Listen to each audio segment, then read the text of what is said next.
Everybody, we continue with all kinds of warnings out across central and northern Kentucky. A new tornado warning gets a small part of northern parts of Franklin County. That is with this same storm that we were tracking coming out of Shelby County. We've got a report of a possible tornado touchdown there near the Gene Snyder on the eastern side of Jefferson County, with some damage reports also into parts of Shelby County. That thunderstorm is still producing a possible tornado as it moves out of northern parts of Shelby County and into Henry County and clipping the northwestern side of Franklin County. And Jim is with me now. Jim, if we can go in and pause this and take a look at it, we'll show you how that is. Boy, I mean, when we say it is a small sliver of Franklin County, we mean that. So we're likely hearing those sirens that are going off here into Franklin County, but this is just a barely into Franklin County. And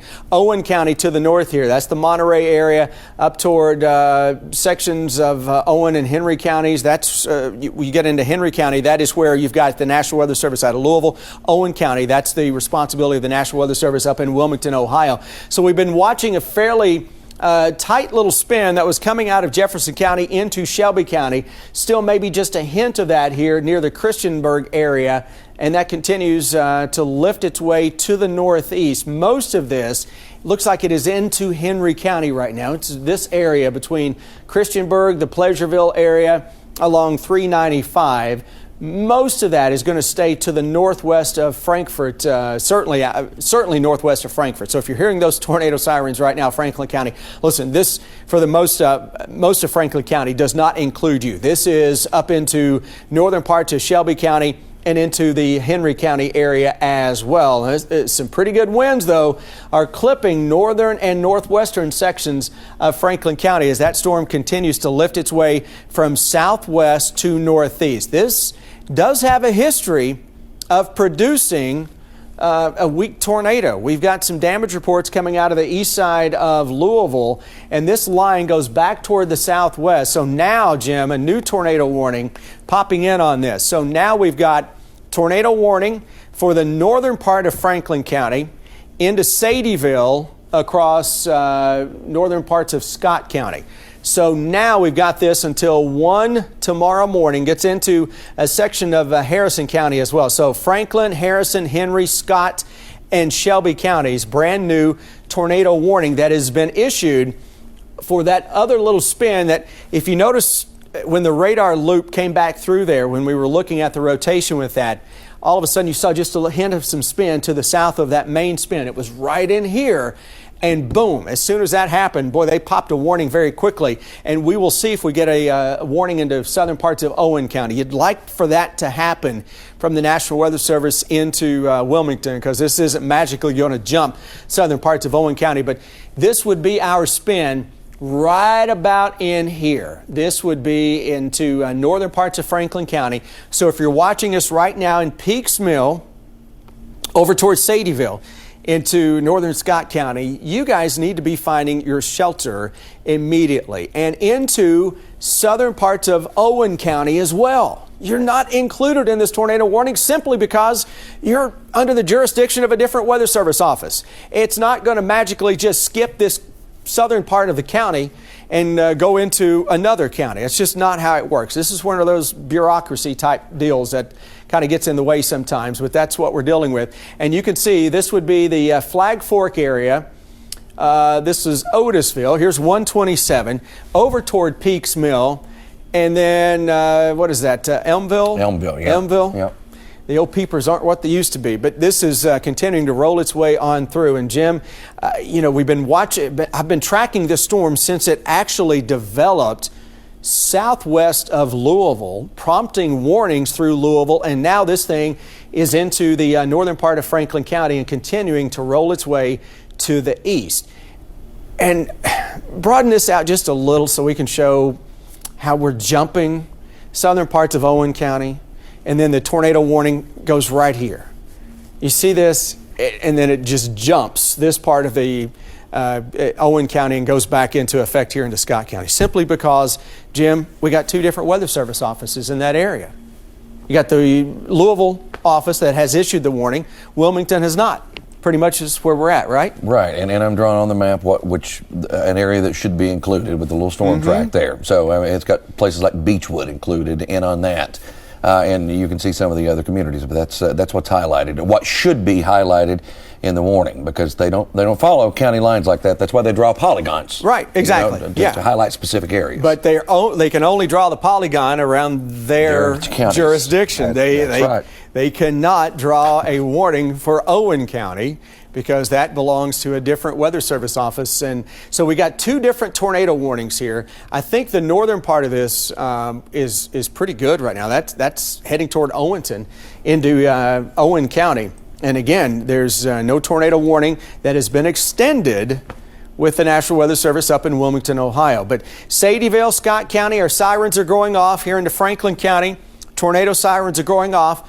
So kiddos, I know we're jolted out of bed now. We're a little scared. Hang in there. We're going to get through this. It's going to be some pretty good winds that come through there. Chance for a weak tornado is certainly possible. Right now, this is a radar indicated tornado warning that is out into northern parts of Franklin County, and that's going to slide to the east fairly quickly right now into Peaks Mill. And then eventually that's going to scoot right toward northern parts of Scott County. But Jim has zoomed in again across this part of the Franklin County area, north of downtown Frankfort. So that little bit of spin is showing up right in here. And Jim, that's the Flag Fork area. 127, obviously a busy roadway, probably not so much at this time of the night, thankfully, but that's the only positive. The negatives for middle of the night storms certainly outweigh any positives of not a lot of people being on the roads on a night like this, right? That's the only positive that there is when they come into play like this at 1:07 in the morning. This morning, by the way, goes all the way out into 1:30 and includes a big chunk of real estate out there. And eventually it's going to get all the way over to Interstate 75, because it does clip the entire northern section of Scott County. And I'm seeing a new tornado warning down into Washington County, Nelson County, and into parts of Hardin County as well. So that is a new tornado warning that is out. That is a big polygon that goes from just east of E-Town. Looks like that gets into LaRue County, Nelson County, part of Hardin County. See, what else are we getting into? Southern sections of Spencer County. Does not get into Anderson County right now. Willisburg, that would be into Washington County. So Hardin, LaRue, Marion, Nelson, Washington until 1:30. That is a tornado warning that is out, and that is the cell that made its way across E-Town just a moment ago, and it is now showing up here right on top, Jim, of the Bluegrass Parkway. That is right here. There you go. That little bit of rotation. Look how quickly that thing moved. Did you see the jump on that as the radar sweep went through there? Yep. So this thing is essentially right on top of the Bluegrass Parkway. Right now, that is, if we're getting a tornado with this, chances are it's going to be right in this area on top of the Bluegrass Parkway between E-Town and Bardstown, but it is into Nelson County now, and it is trucking its way to the northeast. That's why you've got that tornado warning that goes all the way to the Nelson and the Anderson County line, the Washington County line, Spencer County line, I should say, in there. Nelson County, it's a pretty good signature. If it's not producing a tornado, it's missing a heck of a chance. But Jim, also you see a signature like this.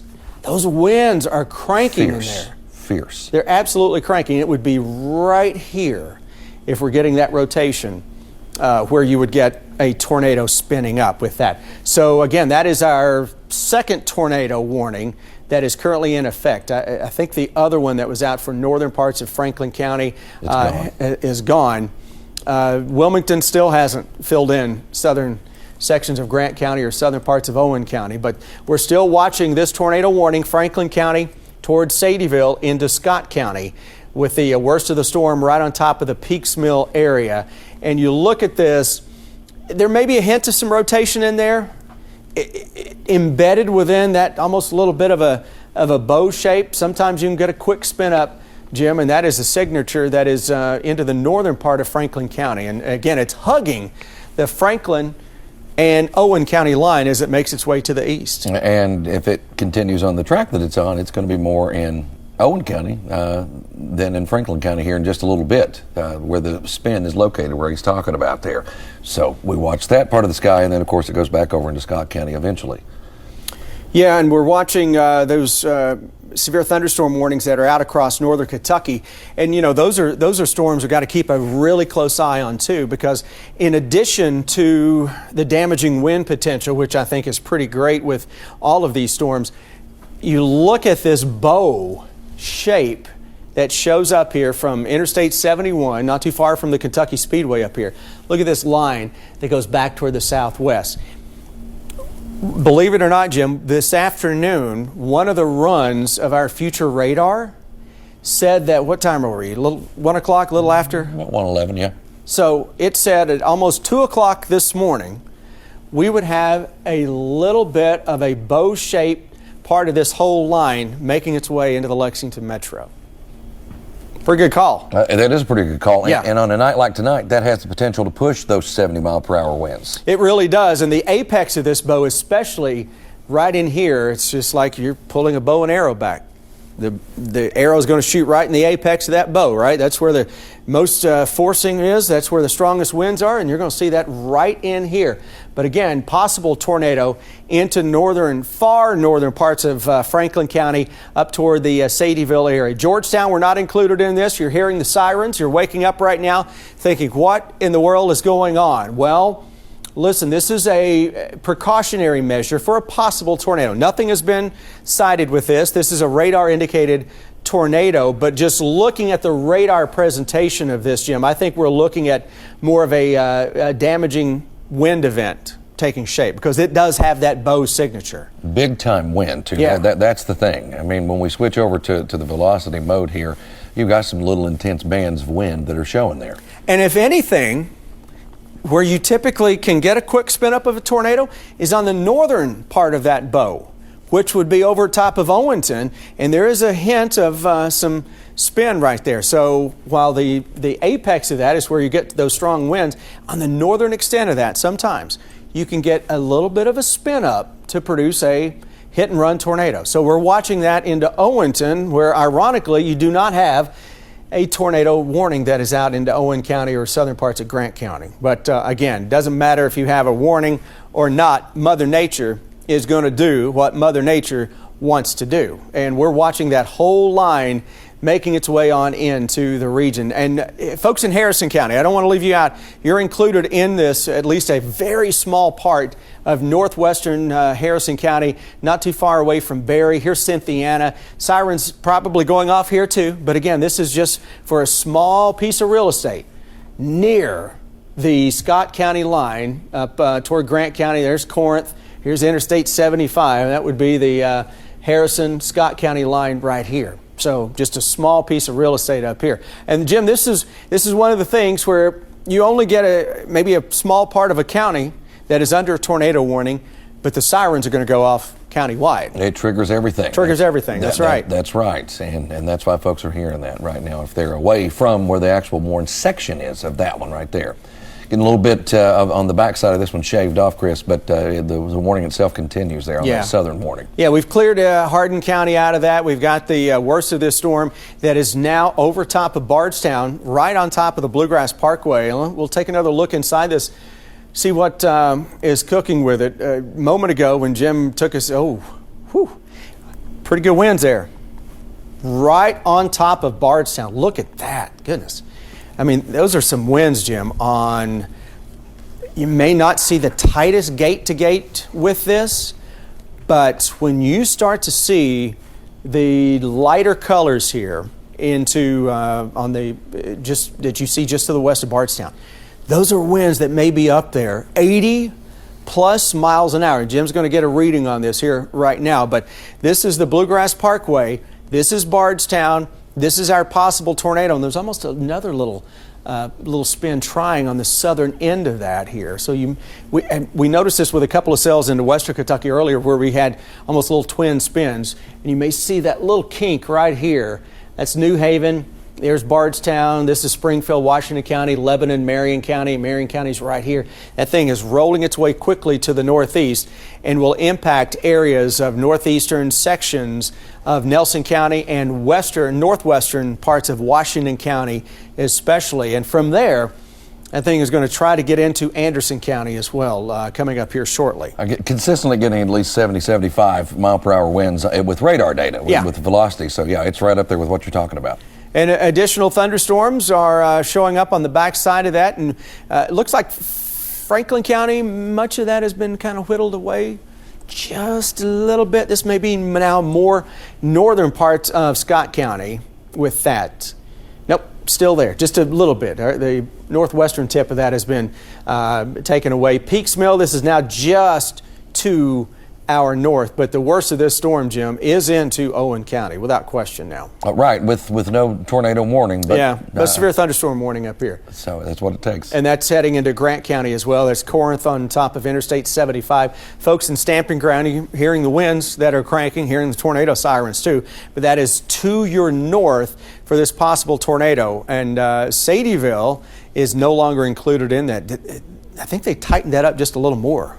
Maybe? I think they have. Yeah, I think they tightened it up just a little more, right? Because the way I judge that is how thin that line is, that gap right there. You see it? Yeah, it is. That's how I judge that. It was a little wider a minute ago. Yeah, and this is one of those to where, again, you got one part of this is under a severe thunderstorm warning, another small part of it's under a tornado warning. National Weather Service in Louisville responsible for this. Oh, there goes another. You get on the other side. Oh, there we go. Tornado warning now. And Jim, that's the part of this storm we said, if we're going to get a tornado, you're going to get it out of that. On that top of the little pinhead of the band of thunderstorms. So now tornado warning into Owen County, northeast of Owen County. Now I guess this starts in Grant County and goes toward Pendleton County. So folks into Falmouth, into Williamstown. This looks like it's just south of Dry Ridge. But boy, oh boy, that is getting ready to cross Interstate 75 with a possible tornado. It's interesting to note they left just a mile or two in between with the tornado warning here and the tornado warning to the south. But again, I think this the northern extent of this is for what we were talking about when we saw that little bit of a spin into Owen County, heading now into Grant County. So here's Williamstown. I know we got a lot of viewers up here, Jim. It's technically not our what we call a DMA, or your true coverage area. Every TV market has several counties that they're responsible for. We have 40 some, give or take a little bit. Roughly. But for us, our signal goes into many other counties that technically aren't our jurisdiction, but you know what?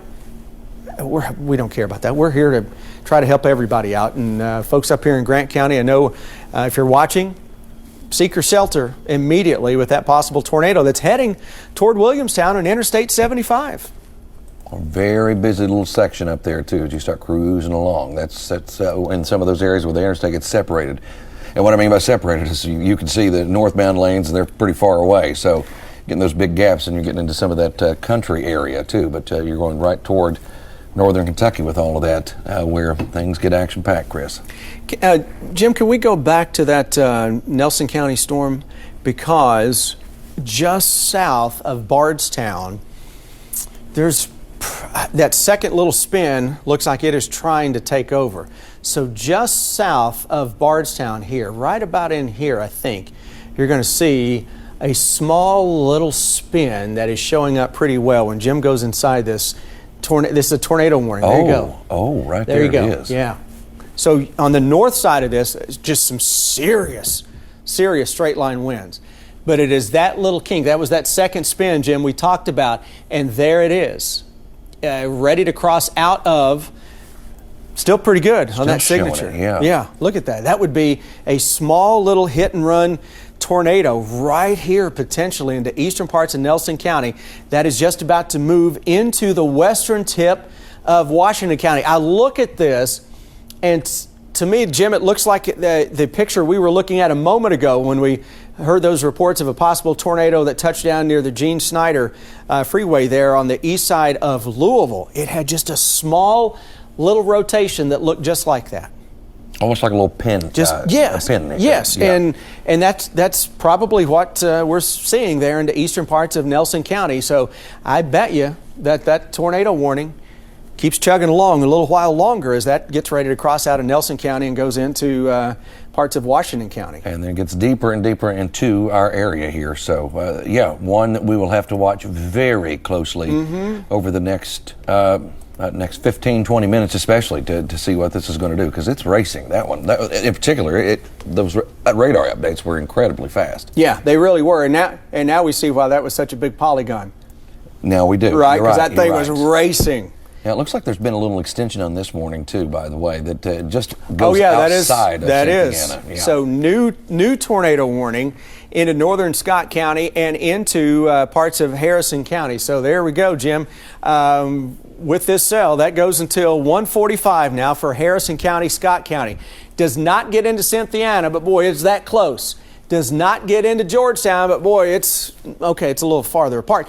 But you get the idea. It's very close to the Toyota plant. This is into northern parts of Scott County. There's Sadieville and Stamping Ground. We are really close to this. Skinnersburg, we're included in this. The Josephine area. Interstate 75, there's 922.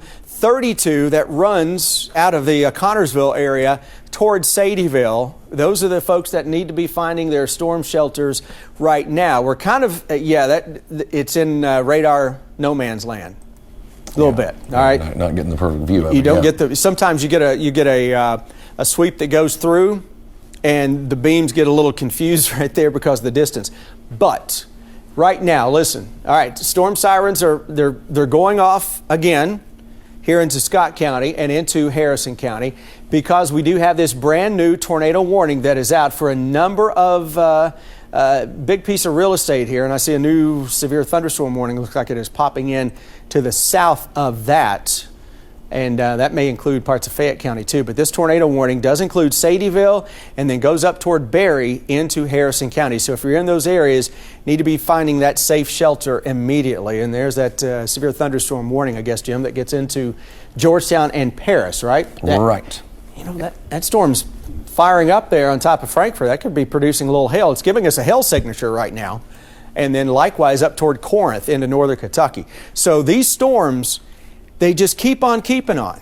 They're almost cycling through a little bit. They go through a weakening phase, then they flex and go right back up. And that's kind of the lifespan of storms like this. And that's what's happening for sure out there. And we're going to get more warnings. We're going to get more varying warnings, whether it be tornado or severe. But you're right about that hail. Man, that is something right there. Yeah. That is something showing up. And you're seeing that, and the lightning all of a sudden is increasing there with that storm heading toward Corinth and into northern parts of Scott County. And then you see the lightning is kind of getting its act together again there in Frankfort. And that could be a little bit of pea-sized hail that is at least falling into Franklin County, right? Oh, absolutely. I mean, again, that's what that gray or that white shading is showing you, that the hail core is showing up a little bit better within that storm. So several severe thunderstorm warnings, tornado warnings are also out, and we're going to watch this one along the Bluegrass Parkway to see what kind of an extension comes from that. If anything comes, there at least needs to be another severe thunderstorm warning, because that wind, just that straight line wind alone, is just fierce. So we may get that, and we may keep the tornado warning with it because of the natural spin that can happen because of the way that segment is bowing out there. And you can see it a little bit better when I flip it over to this. You see that right there, headed up the Bluegrass Parkway. Let me bounce around a little bit here. You see how it kind of bows out right in there. Let me grab my arrow so you can see what I'm talking about. And while Jim's doing that, I'm just going through social media right now, and on X, Twitter, whatever we call it, on a given day. But seeing a lot of reports, Jim, that are now coming out of the Louisville area of damage from that tornado that touched down a little earlier into Jefferson County, east side of Louisville especially. So this would be, if confirmed, this would be the second one in just a matter of days. Because they had one on the southern side of Louisville, didn't they? Yeah, they did. On Sunday. That's right. That's right. And two crossed over northern parts of Hardin County, I believe. Two different tornadoes. Right. So there's the active situation right now. Severe thunderstorm warning out for Georgetown, tornado warning out in and around the Sadieville area. So you've got two different spots of concern up there in Scott County right now. And these are the reasons we're on the air watching this. All right, now we've got a little bit better showing of some of that rotation there with the right around the Sadieville area. Yeah. And you can see it right here, Jim. It is just to the east of Sadieville and essentially right on top of 75 and just east. Right in here, we got the contrasting colors that Jim was just talking about, and he's got the bullseye right here. If we're getting something, Jim, it is going to be very close to 32 between Sadieville and Connorsville. It might be even traveling along that, for that matter. Exactly, and it is scooting to the east, northeast. So that's why we've got that tornado warning that is out just to the north of downtown Cynthiana. So Cynthiana, we're hearing those storm sirens. Yeah, they're blaring. I know. I was just checking Twitter, and everybody's talking about the storm sirens going off. So listen, just do me a solid here. Let's just keep our composure. We're going to be all right. Kids, I know we're going to be scared right now, waking up in the middle of the night. Parents probably trying to get you into the basement or into a closet or whatever. Just go through what we have learned from school and those tornado safety drills, and at home, those tornado safety drills, and we'll get through this thing in A-OK shape. And just cover your head above all else. You know, we were just at several schools over the past few weeks. What do we tell them? First rule of tornado is tornado warning is to cover your head, right? Yeah, that's right. And we asked if they had any helmets, bicycle, football, or even did their parents have a hard hat? Yeah, which is what we got right here. WKYT hard hat. We just put it on, cover our head. That's all you got to do, kiddos. Whether it's a bicycle helmet, if it is a old batting helmet, an old football helmet, hard hat, wear it. Put it on. We don't care how we look, because you know what? Most people, Jim, as you know, are injured from flying debris. Flying debris. And it hits them in the head. And that's why we tell everybody to get to the basement or get to the central part of their home, right? That's it. And good thing. Let's hit those those tornado safety rules right now for people who are just tuning in, and we'll come back and show you the radars in a moment. Seek that safe shelter. Safest place going to be a basement. I know a lot of us don't have a basement, right? So where do we go? Interior room, the lowest floor that you can get to. Mobile homes, try to get out there. All right, try to go. If you got a neighbor just down the road from you in a brick home, or got maybe a basement, go knock on their door. Say, hey, let us in. Let us come in. We're going to seek some shelter. You got some friends, got some family. Go down there and hang out with them until all is clear, and protect your head above all else. So the severe weather safety, where do we go? If we just take a normal home like this, all right, without a basement, you see the areas in green are the safest places to be. The hall, this is putting as many walls between yourself and the outside to that tornado as you can. That's just added protection. Jim, you just gave a great explanation to a bunch of kiddos on why we go to a bathroom. That's right. You literally, I think a week ago, we were talking to a bunch of kiddos, and you gave the good explanation on that because of the pipes. The pipes, that's right. Structurally, it's a stronger room.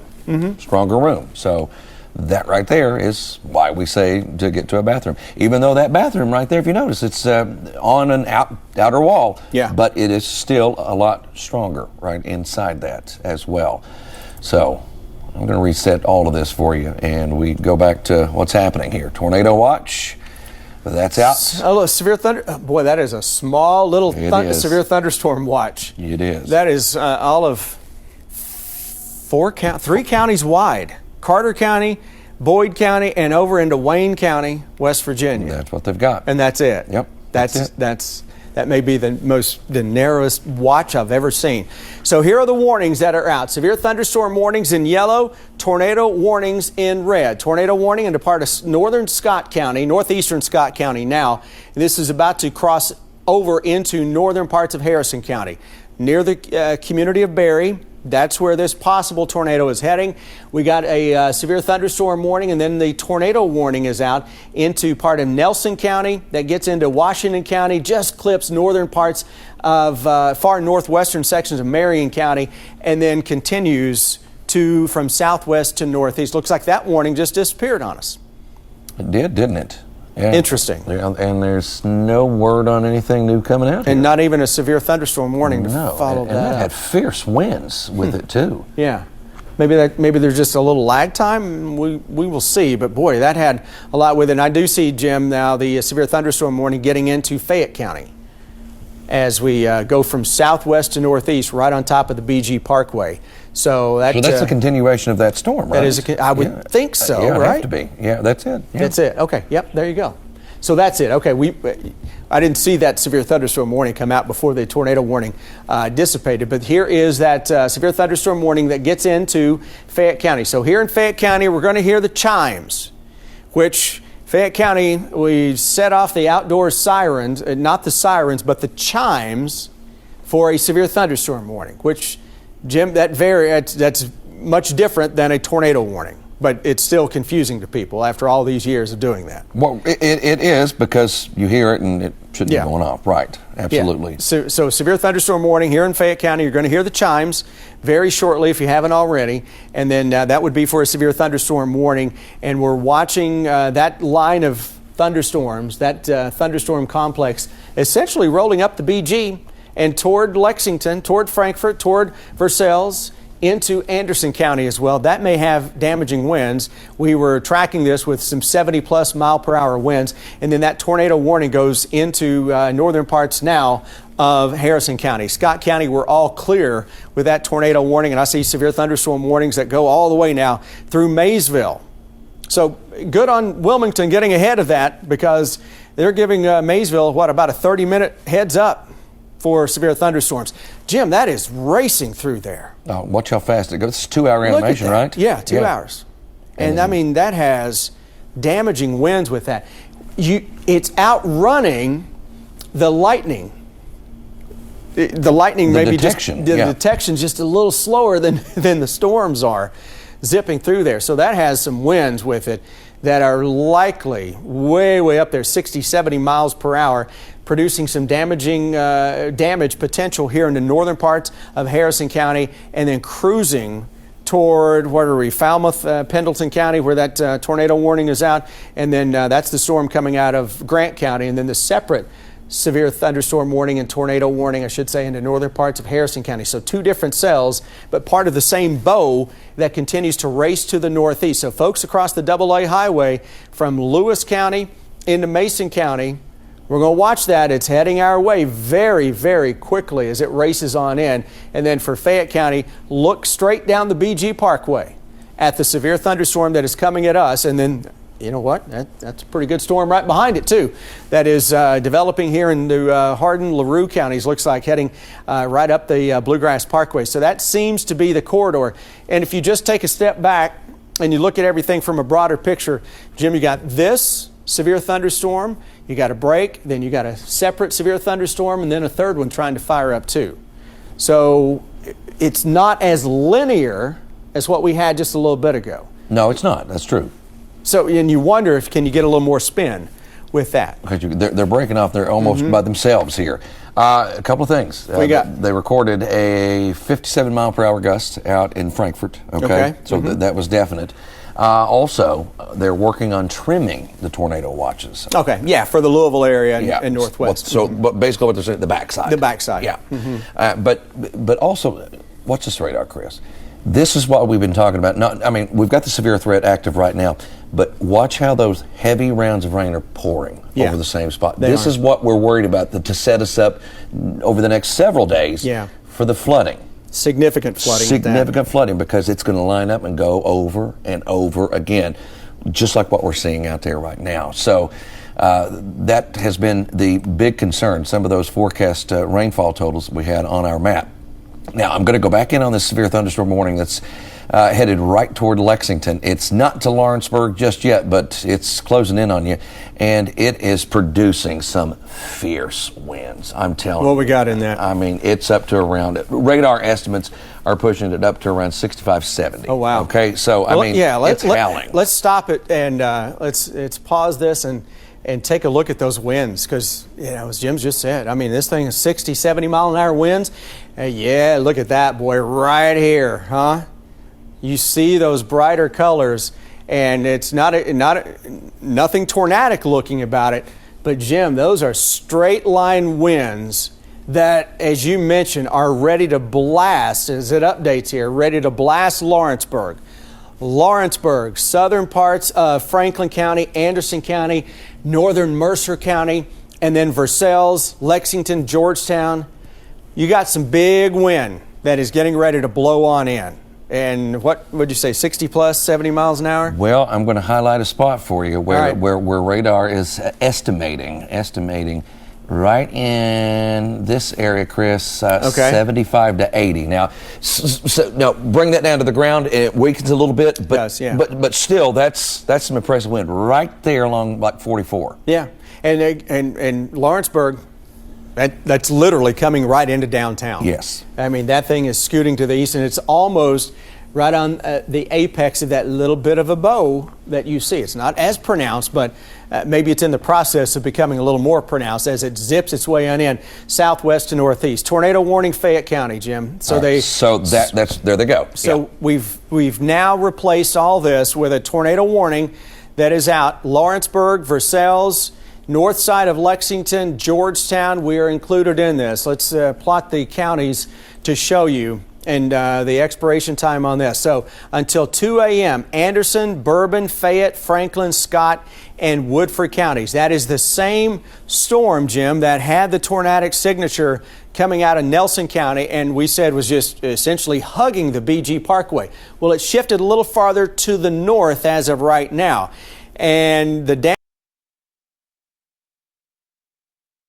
potential with this is still the greatest threat, but there may be just enough spin within that to create a tornado. Okay, so now across all of these areas, the tornado sirens are getting ready to blare. So Fayette County, Lexington, you're getting ready to hear the tornado sirens. And Lawrenceburg, you're getting ready to hear those. Franklin County, you're going to hear them again. Georgetown, you're going to hear them again.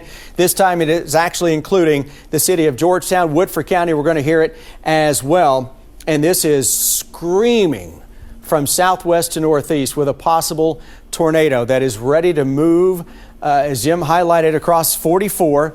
It looks like now the worst of this is just to the north of the Bluegrass Parkway. And the Bluegrass Parkway starts right here. Here's Versailles Road. This will be Keeneland Bluegrass Airport, and the BG Parkway is right here. Jim, they've essentially issued this warning right along and just north of the Bluegrass Parkway. I was just reading the statistic on this. The forward motion of that storm is 80 miles per hour. Wow. That's not the wind, of course, folks. That's how fast this storm that we have on the screen is moving. And it's headed right towards you folks here in Lawrenceburg. I mean, that gives you very little time to prepare, honestly, especially because that's going to be bringing a fierce wind with it, along with, of course, the tornadic threat that we have. So I'm gonna start the animation again so we can just see how this plays out, and you watch how quickly that just races from one point to the other. I mean, wow. Boom! Yeah, the radar even can't even catch up. There's little like lags in it. Yeah. So that is blasting through that area. A lot of motion. So what we're going to do, and I see new tornado warnings to southern Kentucky around Bowling Green as well, but Jim, before too long, our tower cam and our downtown Lexington cam, our Keeneland cam, is going to catch whatever is coming at us from the southwest. And as Jim mentioned, this thing, forward speed 80 miles an hour. 80 miles per hour. Think of this. This thing is moving along the Bluegrass Parkway and north at a faster rate than you're allowed to drive on the Bluegrass Parkway. This thing is moving at 80 miles an hour from southwest to northeast. Lawrenceburg, take shelter now. This is just about on top of you. Versailles, take shelter now. This will be on top of you in about 10 minutes. Lexington, north side of town. Masterson Station into southern parts of Scott County. Georgetown, take shelter now. You still have time to find that safe shelter, but this is going to continue to roll its way to the northeast. Jim plotting this. Lawrenceburg, Versailles, the Georgetown area, by the time we get to almost 2 o'clock in the morning. And at 80 miles an hour, it won't take long to get into the Woodford County area and Fayette County. We know it's already into parts of Anderson County and lifting its way from southwest to northeast. Jim, this has had a hail signature with it as well, so at least some pea-sized hail, but the tornado threat is the real deal right now for the Lexington Metro. I believe for Lexington, this is our first tornado warning in a while, and certainly of the year, I believe. This goes all the way into the western part of Bourbon County, gets into maybe a small sliver of real estate here, southwestern parts of Harrison County, but this is our storm that is racing its way from southwest to northeast with this possible tornado. And across the north side of Lexington, you've got the following areas. Here's the Kentucky Horse Park, Masterson Station, Keeneland down here, where obviously they just delayed the opening of the spring meet by a couple of days because of the threat for severe weather over the next few. But Jim, the north side of Lexington up into if you live near Marshall Park, Scott County High School, downtown Georgetown, the Toyota plant is included in this as well. I guarantee you they're sending workers at the Toyota plant towards shelter right now with this possible tornado that is going to make its way through this entire region from southwest to northeast. And folks who are maybe traveling, you know somebody that's on the interstate right now, 64, maybe coming through Fayette County, give them a heads up, give them a call, say, hey, pull off the side of the road, pull off at a truck stop or anywhere you can find to seek shelter. You do not want to be in an automobile with a possible tornado coming your way. And midway, those are areas. Too, you know? And at night. I mean, because you can't see anything. But again, there are all the communities that we're talking about. And not only at Lawrenceburg, it just got fierce right there. Look at that leading edge of that. So I'm going to zoom in and I'm going to plot the wind data here so I can see if there is any indication of some spin. It's one of those situations, Chris, where it's one of those little notches. It's hard to particularly nail it down to find specifically where it is. But that wind, man, it is tough. It is tough on that eastern side. That wind went from 40 miles per hour to about 70 to 80 miles per hour. I guarantee it there at the surface. Yeah, with that storm in northern Harrison County, we just had a 58-mile-an-hour wind gust, too, by the way. 58 with that storm into northern parts of Harrison County, where you still have the tornado warning that is out up there as well. But Jim has got us locked in. This is the potential of a tornado that is heading toward Lexington, heading toward Versailles. It is right on top of Lawrenceburg. With or without a true tornado from this, folks, what you're seeing here are just some amazing winds. You may, as Jim just mentioned, 60 to 70 mile per hour winds, Jim, may easily be realized along this, right? Yeah, with easily, yes. And you see that. So we're looking at this to find if there's just a little bit of a kink in this line. So we got winds going one direction, winds going a different direction. Right now, this looks fairly like a straight line event, but embedded within this is the same storm that has had a history of having little brief spin-ups trying to show up with it. Same one we had around Nelson County earlier, and this is ready to head to Midway and into Versailles. So Woodford County, find your safe shelter. You got about 3 or 4 or 5 minutes, depending on which part of the county you're at, to find that storm shelter. It's the middle of the night. I know we're probably scared to death in a lot of cases. We're hearing tornado sirens that are going off across the entire region. Just hang in there. I promise you, we'll get through this. Let's just follow those safety plans that we've got. So kiddos out there, you're probably scared. I get it. We're going to be okay. Let's just listen to who the folks we're with. We're going to find that shelter and we're going to cover our heads above all else. If you guys take nothing away from anything we're saying, if you take one thing away, take away the fact that you need to cover your head during a possible tornado. It doesn't matter where you're seeking shelter. Let's cover our head. Let's put a bicycle helmet on. Let us, at worst case scenario, Jim, we're going to throw a pillow over our heads. Something. Just give yourselves a little added protection. Hard hat would do the trick, and we've been trying to drill this home for folks for a long time, that it is all about covering the head. Bicycle helmet, football helmet, batting helmet, And again, the hard hat will do the trick. Bicycle helmet too is what a lot of folks generally have around, especially with kids. Put that on. Put that on the little ones, no matter where you're seeking shelter right now. And you need to be seeking shelter on the lowest floor, preferably in a basement if you have a basement. And again, put something on. Cover our head. Above all else, cover this thing. Most injuries occur from flying debris hitting folks in the head. It's doubly hard to see a tornado at night. It's nighttime. We're trying to get folks' attention as well. This is why we've had this first alert weather day, and you probably got tired of hearing us talk about the severe weather coming over and over and over for days and days and days. But this is why. So hopefully tonight, folks didn't have their normal night of just going to bed and forgetting about everything just to get a good night's sleep and be bright-eyed and bushy-tailed tomorrow morning. So this is why we wanted to raise your awareness. So if you've got some friends or family in this particular area where this tornado warning is, give them a call and say, hey, get up. Don't text them. They may not hear that. Give them a call. Say, hey, get up, find your storm shelter, find your safe spot immediately. And anytime there's a tornado warning, Jim, we don't take that lightly, but especially in the middle of the night. And I'll tell you the other thing about this. What's that? It's just that plain old wind factor that's on that leading edge. It still continues to pump out some very impressive numbers and potential, you know? And it looks like it's developing a little farther to the north as well. So let's look at the winds again in this thing. Because now, when I start to see this, I'm going to look toward the northern edge of this particular warning to see if we, like what happened up in Owen County, if we don't get a little spin to the north of the current warning into Franklin County.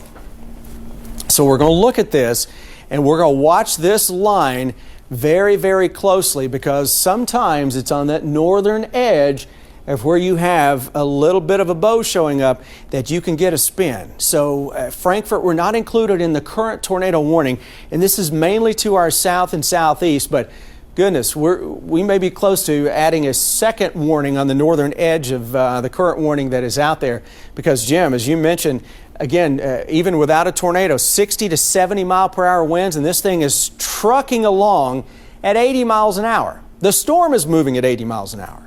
Still, is that what the latest? The latest, was 80 miles an hour? Latest still has it up there with wind gust potential at 70, which we were seeing that no problem earlier, you know. Let me pull up the specifics again. It's gone down to 75. Oh, only 75. 75 miles per hour for the forward. Okay, well, it's almost within the winds. speed limit now. Right, but still remains in effect until 2 a.m. There will be extensions on this one way or the other, because it's just got so much strength to it. Yeah, without question. Yeah. And you can see it is that bit of a bow that it is essentially right in here. But if we are getting a tornado, that would be in the middle of this where that tornado warning is. But I'm going to watch this part of it as well, that is trying to pop here along the the Franklin and Scott County line, because sometimes you can get a little spin up at the top of a bow. Versailles, here we go. The worst of the weather is just about on us, where you see this shift in the colors from the reds to all of a sudden a little different color back here, and a lot of different color back here. That is that wind shift line that is showing up, and that's where those winds are right at 60 to 70 miles an hour. And Jim, this is getting into the west side of Lexington very, very soon. I bet our Keeneland cam is going to start to rock and roll at some point. Yeah, they got the lights out, but which means we could see the lightning a little better, right? Yeah, that's true. The lightning on my way in a little earlier was the only word I could think of was almost diabolical. Really, it was incredible to just the nonstop flashes. Yes, and just the way it was spreading across the sky. It was right out of a horror film. It really was a perfect setup for that. But what he was talking about here, I'm going to draw a couple of lines. You see that leading edge of these higher winds. Sometimes when you get on that northern side, right around here, that is where you would find what he's talking about, that apex, where the spin, all this wind is driving straight across. And as it drives straight across, you end up with some intense wind that will move through the area that will then increase the likelihood of spin in the northern side of this. And even as I was doing that, the thing is updating so fast that it even jumped past my drawings there. So that tells you what kind of a morning it is out there for sure. The way everything's just jumping ahead. Yeah, and if we just broaden this out a second, Jim.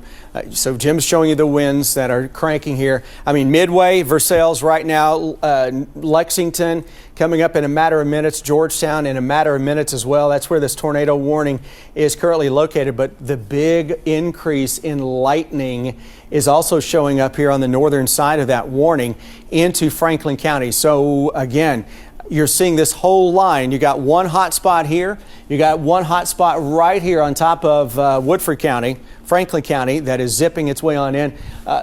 Almost a third little hot spot around Bardstown to E-Town. That looks like it's lost just a little bit of steam. But the current warning that is out, the one that is taking center stage, is the tornado warning that is out across much of the Lexington metro. It includes the north side of Lexington, folks around Masterson Station, Kentucky Horse Park, near the northern split, and back over to Midway, Georgetown.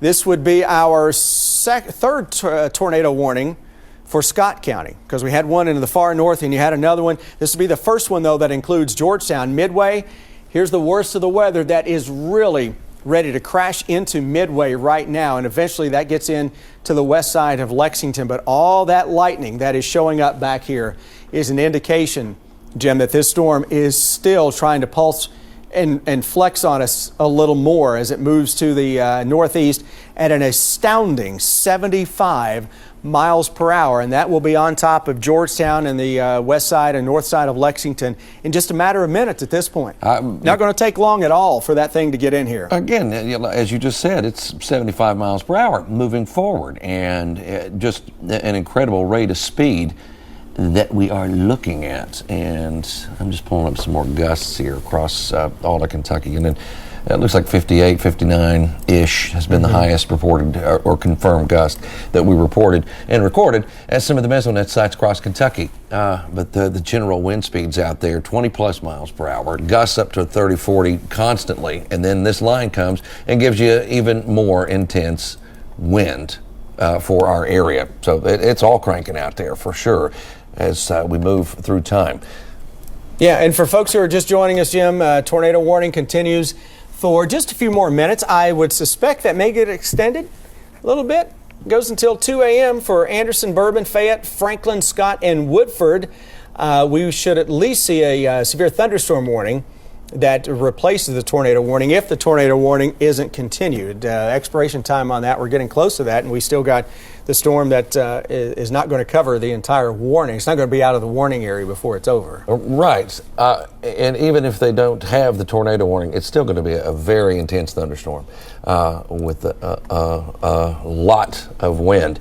And for folks on Facebook, welcome in. Hello, folks on Facebook. We were joining you on and off a little earlier, and now we're on with you guys too. And here's the broad view of the severe thunderstorms and tornadoes that are making their way across the area. That tornado warning just to the west of Maysville too, right on top of the north side of Lexington, with that potential tornado that is moving its way on into Fayette County right now. That WKYT tower cam, Jim, this thing is going to start to really light up. Well, it's lighting up just now, like that, yeah. But you're going to start to see the winds cranking that tower cam as well. So we're looking on that western skyline where we would be getting a possible tornado. And then our camera from out at Keeneland.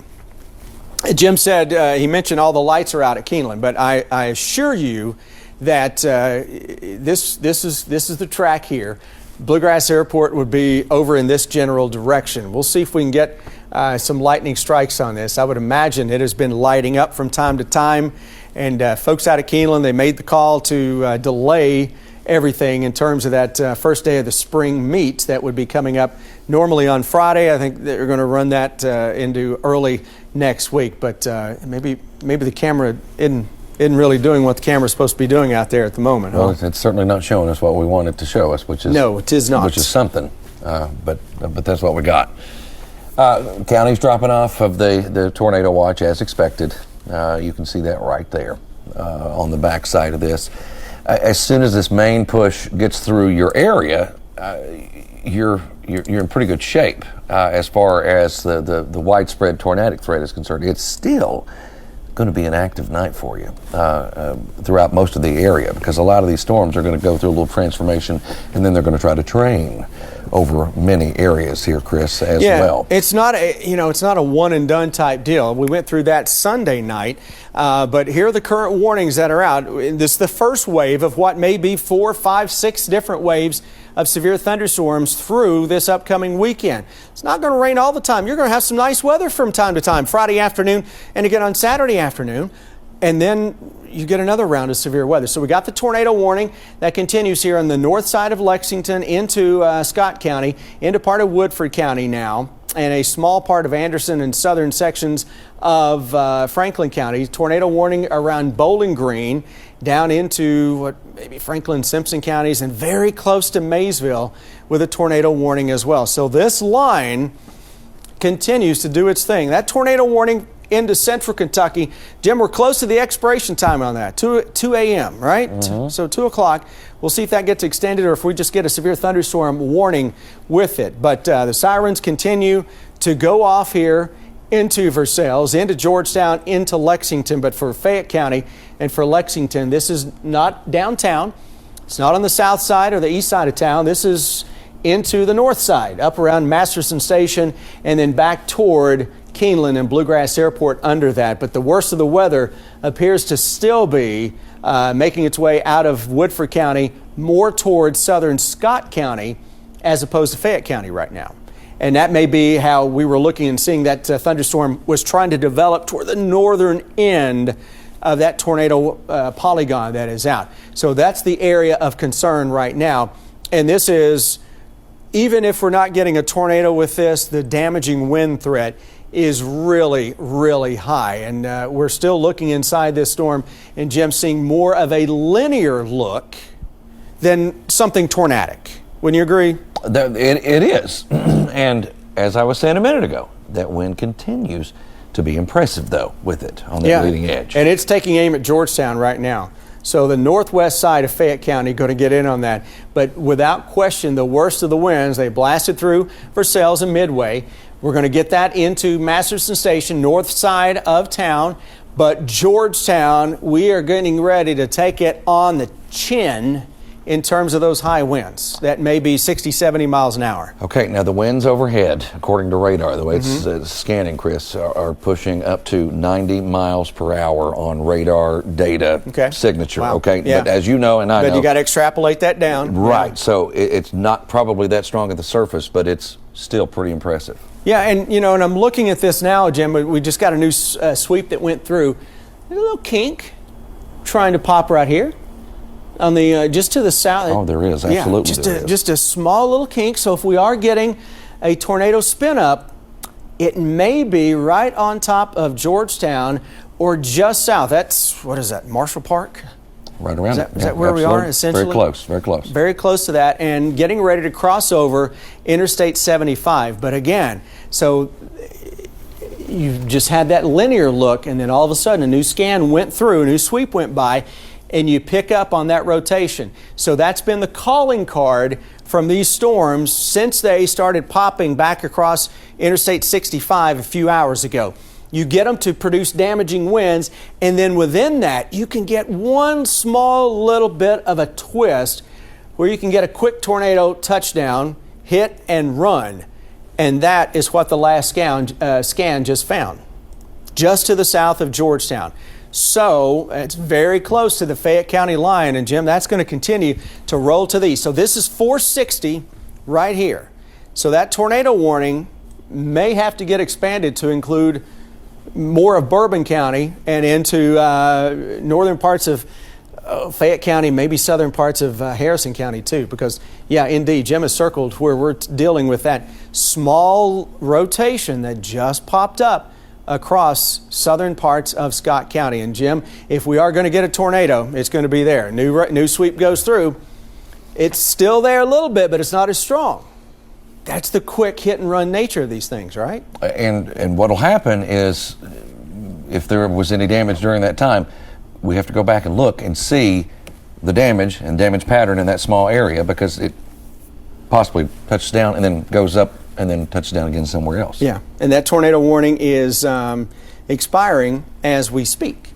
Right at 2 o'clock here in just about, 5 seconds or so from now. We'll see if we get a new either severe thunderstorm warning or tornado warning Going issue. severe. They're going severe with it from this point out. Yeah, severe thunderstorm warning. So the worst of the winds are now through Georgetown. I mean, you're watching these things live outside your house, and then you're seeing them here on the radar too. The worst of the winds are now scooting through Georgetown, east of Interstate 75 into Scott County. But the heavens are still ready to open up on us with torrential rains coming on into town. And we're going to put it down across Georgetown, Midway, already putting it down into Midway, Versailles. And the worst of the weather, Jim, is still about to come into Fayette County. It's not quite into downtown Lexington yet. And there you go with that severe thunderstorm warning all the way through Carlisle into Nicholas County, Cynthiana, Bourbon County, more of Fayette County. It goes back into northern sections of Jessamine County, and also gets into much of Woodford County as well with that severe thunderstorm warning. That'll take us, I'm guessing, 245-ish, 230. There you go. Fayette, yeah. Bourbon, Harrison, Jessamine, Nicholas, and Scott for that severe thunderstorm warning. So as of now, for the first time in a little more than an hour and change, no tornado warnings are active in our region. But at any time. At any time. We could get these to spin up again. Yep. And that's been kind of the nature of everything that's been moving through out there tonight. So that's the concern, is to keep watching for that. And then you've got this other one. Look at this one that's about to cross 65 there, Chris. Mm-hmm. Look at that. That's headed toward Campbellsville. That's got some stout signatures too, and could very well start becoming one of our southern Kentucky issues over the next several hours. Yeah, we're at temperatures today. We hit deep into the 80s. Yes. You got better instability down here into southern Kentucky as well. So here's that storm right on top of 65. There's Barron County, Glasgow, Hart County up towards southern parts of Hardin County, LaRue County. This is just to the south of that, Greene, and into Taylor County, Columbia, Adair County, and that gets into Marion County as well. With that severe thunderstorm, Cumberland Parkway and north, ready to get hammered by that particular severe thunderstorm. May have hail, high winds with it as it zips its way from southwest to northeast. So again, for the first time in a while, no active tornado warnings for folks who are watching us. Although at any point we could pop another tornado warning. So if you're watching us and you're thinking, can I go to bed yet? That's all I want to do. I want to go to bed. I got to get up early, got work, got school, whatever. Keep us on. All right, if you want to lay down, just keep the TV turned up a little bit, and we'll yell at you if we get another tornado warning. But I wouldn't just crash out just yet, because at any moment we could pop a little weak spin up, and the prime culprit here in the central Kentucky is right on top of Scott County and northern parts of Fayette County, where you've got that small hill signature that is showing up here from Georgetown to Midway and very close to the Kentucky Horse Park as that continues to roll its way across Scott County and is going to continue to make its way to the northeast. Look at all the lightning with this. And when you look at our radar picture, all the lightning strikes you see here occurred within the past 15 minutes. So those are just the strikes that we had over the past 15 minutes, which is a heck of a light show. So for folks who maybe want to sleep, Mother Nature says, maybe not. Maybe not. Look what's happened here and down toward Campbellsville.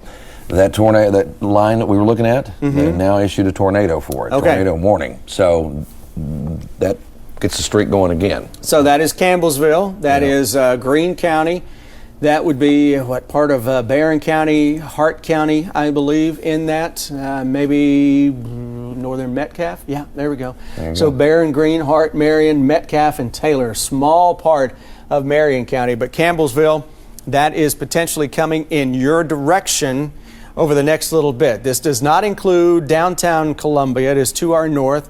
Does not include the Cumberland Parkway. It is to our north. It doesn't include Glasgow, but that is heading toward the Hardyville area, and then up into Greene County and Taylor County and maybe southwestern parts of Marion County. So Campbellsville, we've had a few significant tornadoes that have made their way across Taylor County in recent years. So we'll watch this very closely as this comes at us from the southwest. The Smiths Grove area Barron County, that's Glasgow. It is just to the north of downtown Glasgow and is right on top of Interstate 65.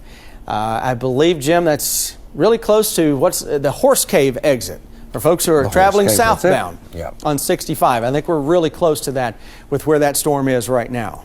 That's exactly what it is. Now, back here closer to us in the Lexington area, it is about to get even bumpier. Actually, it already has. On the north side of town, Masterson Station, they've been rocking for a little while with that intense wind. And on North New Circle Road around there, too. I mean, it's just cranking. A lot of this avoiding the downtown area as far as the most significant part of it is concerned. But it is still out there and still driving through those areas, as you can clearly see on the map. So look at that hail core too. You've got that. I mean, it's almost right on top of downtown Georgetown, and probably has been in the past couple of minutes as the hail got a little more intense. The wind has been fierce according to radar estimates, and that's our severe thunderstorm warning that's in our immediate area. And let's look at this little rogue thunderstorm, Chris, that's developed down there in Madison County. It's nothing impressive, right? But all of a sudden it got loud, it got windy, and some pretty intense rain falling across parts of Madison County. We're going to see more of those, kind of embedded sometimes along that leading edge of everything that's coming together. But as far as the light show, you've got one heck of a one showing up there. Yeah, you really do. Georgetown, don't you? And it looks like, Jim, the lightning there is trying to pulse back up just a little bit into Scott County, northern parts of Fayette County. And not that it fully went away, but these storms, as we said, they kind of pulse up a little bit, they weaken, they pulse right back up. That has been the trend since they were west of Interstate 65 a couple of hours ago. And the northern extent of this line is kind of leaning forward, if you will. We'll broaden this out a little bit. We'll go back and show you what things are looking like in the overall scheme. The overall scheme of things, if you're into the bluegrass area, it's bumpy. If you're watching us into London, Somerset, Corbin down to Williamsburg, you got at least 2 to 3 more hours before these storms ever get to you. And if you're into far eastern Kentucky, down the Mountain Parkway toward Hazard, you still, on the Howell Rogers Parkway, you still got several hours before these storms would impact your area. And I do notice that tornado warning is just on the other side from Maysville into southern parts of Ohio. That would be, Brown, Adams County, I believe, give or take, county in there, just southwest of the Scioto River Valley, and watching that line of thunderstorms that is coming at us as well, with that possible tornado that is right on top of Horse Cave. We said, I thought that was very close to the Horse Cave exit, and there we go. And that continues to ride its way to the northeast very, very quickly. These storms are wasting zero time moving in there, and you're seeing what may be an embedded spin up very close to Cave City, Hardeeville, and heading to the northeast, right on just east of Interstate 65, well to the north of the Cumberland Parkway that is to the south of this. So again, to recap the current warnings, there you go. This is what we're dealing with across central Kentucky. No active tornado warnings. New severe thunderstorm warnings. Like through Harrodsburg. Okay, yep. There you see that new severe thunderstorm warning. That does include Boyle County, Perryville, that is Washington County, into Mercer County, southern Woodford County, into Jessamine County, and northwestern part of Garrett County. That is in that as well. So that's a look at the current warnings that we are dealing with across central and eastern Kentucky. And the greatest concentration, obviously, Jim, is going to be right along that line that is into central parts of the region. So we're looking at the north side of Lexington, and what may be a little bit of some spin showing up, Jim? I think so. I mean, I've looked at both radar sites, and they're both at least showing a little hint of it there. All right, let's see here. That's that same storm that prompted a tornado warning a little bit ago. We'll see what we can find. There it is. I mean, it's there. Yeah, there it is, right about here. That would be just to the east of Masterson Station. So if we are getting a little spin up, and Jim, I think, is going to take our camera view over there to see what you can find. But if we are getting a little bit of a spin or a quick spin up, it would be right here. This is Kentucky Horse Park, Masterson Station, huge amount of folks live up here, obviously. This is toward the interstates. It's between the northern split and the southern split. Southern split right here, northern split right here. New sweep goes by, and that rotation is now on the northeast side of Fayette County, ready to cross into Bourbon County. So that could be a quick little spin up. We've seen these storms do this pretty much all evening long, or now in the middle of the night, in the early morning hours. We've been watching that, and so if we are getting a bit of a spin, it is going to be right in this general direction. This would be Scott County, this would be Bourbon County, this is 27 Paris Pike if you're going toward Paris, Lexington Road, I believe, if you're coming out of Paris. That's what we're dealing with here. And that possible spin, although there's no tornado warning for this, we're giving you a heads up on that possibility right on top of the Bourbon and Fayette County line, and that is zipping its way toward downtown Paris. Yeah, it sure is. So, I mean, that just kind of jumped out when we were looking at some of the data off screen here. So, that is very possible. I've got three things going. I'm trying to watch this camera right here. You're fine. And to look at the northern side of town. Now, and Jim, while we're at this, let's go down to Mercer County. Let's look at that storm that is making its way from southwest to northeast, because I was just looking at our computer off air here, and I'm seeing some spin with that right here. Let's go in and investigate this into the southwestern corner of Mercer County. Perryville into western sections of Boyle County. This would be Willisburg. This would be the Washington County area, Mercer County. There it is. Two spins. There it is. Yeah. Right here. Right here. We got to get a tornado warning out for this. This is to the northwest of Harrodsburg. That is heading towards Salvisa, and it is lifting its way quickly from southwest to northeast. So do me a solid right now. If you're into Mercer County, find that safe shelter immediately. Do me a solid if you're here into southern parts of Woodford County. Find that shelter. Salvisa, up and down 127. That very well could be a quick hitting tornado spinning up here, Jim, to the northwest of Harrodsburg. Almost a second little spin trying to develop there. But if nothing else, that is some serious wind that is coming through here. But right here is where, if we are getting a quick tornado spin up, that's going to be it. Right, and that's right at the top of that little Boeing section, isn't it? It is. It's embedded, and there it is, a little more prominent too. Yeah, oh goodness, yeah. So now we're right on top of 127. Salvisa, Harrodsburg. Harrodsburg, the worst of this is just to our north. But that spin, and we'll get this going, that's the Mayo area, Talmadge, and along 1160, I believe, is our road here. This is 127. It's a busy traveled road. A lot of folks live there. Whew. That's one of the best signatures of the evening, at least into our part of the world. No tornado warning is out on this yet. We do have, this is under a severe thunderstorm warning, but tell you what, if I'm looking at this, I'm pulling the trigger on it. And this is going to cross its way over 127 very quickly, and it will get into the Nonesuch community. One of our favorite communities to talk about, Nonesuch, and that's just by name alone, as it kind of stands out. And that is going to cross out of Mercer County and into southwestern parts of Garrett County, which would be right here. And then Jessamine County is just a hop, skip, and a jump across the southern part of Woodford County, which is very narrow down here at the bottom. Doesn't take long to get into parts of Jessamine County. But Jim, looking at this, again, fairly prominent spin that continues to show up between Harrodsburg and Salvisa. Right there. And again, right along 127 is where you would find that. And if there is no tornado, there's still a lot of wind. There's a ton of wind. Mm-hmm. All right, now they've got a tornado warning. Okay. Yeah, it just popped out. And it does include Fayette County, too. Okay. So let me just pull back so we can see all of the data. There it is, Chris. You can see it now. So there's our tornado warning. And as there we go. Phone's going off like they're supposed to. Yeah. So that tornado warning goes into parts of southern Fayette County, and we're going to get those somehow turned off, right?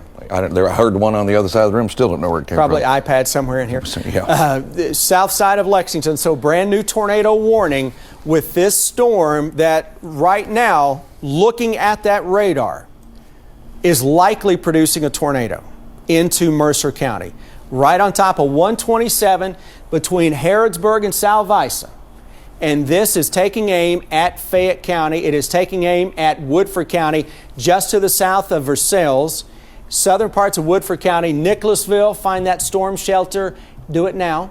And then if you're in Lexington, find that storm shelter, do it now, because this possible tornado is rolling its way to the northeast, coming out of Mercer County. It is crossing over 127, and just in a matter of minutes, this thing is going to make its way into southern parts of Woodford County. Here is your rotation. This was your tornado in all likelihood.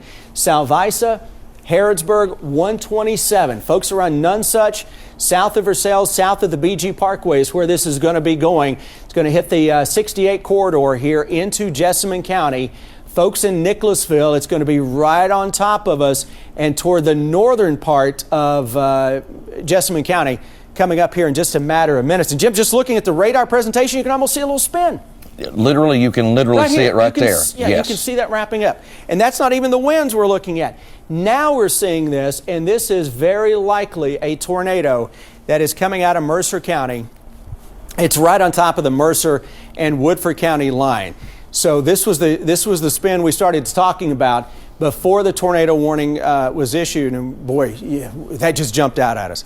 And unfortunately, this is now likely producing a tornado as it heads toward Mortonsville and especially Nonsuch here in the southern parts of Woodford County. So Jim, on the Woodford and Mercer County line, folks are getting the absolute worst of the weather right now as it makes its way across 127. And it is barreling through there.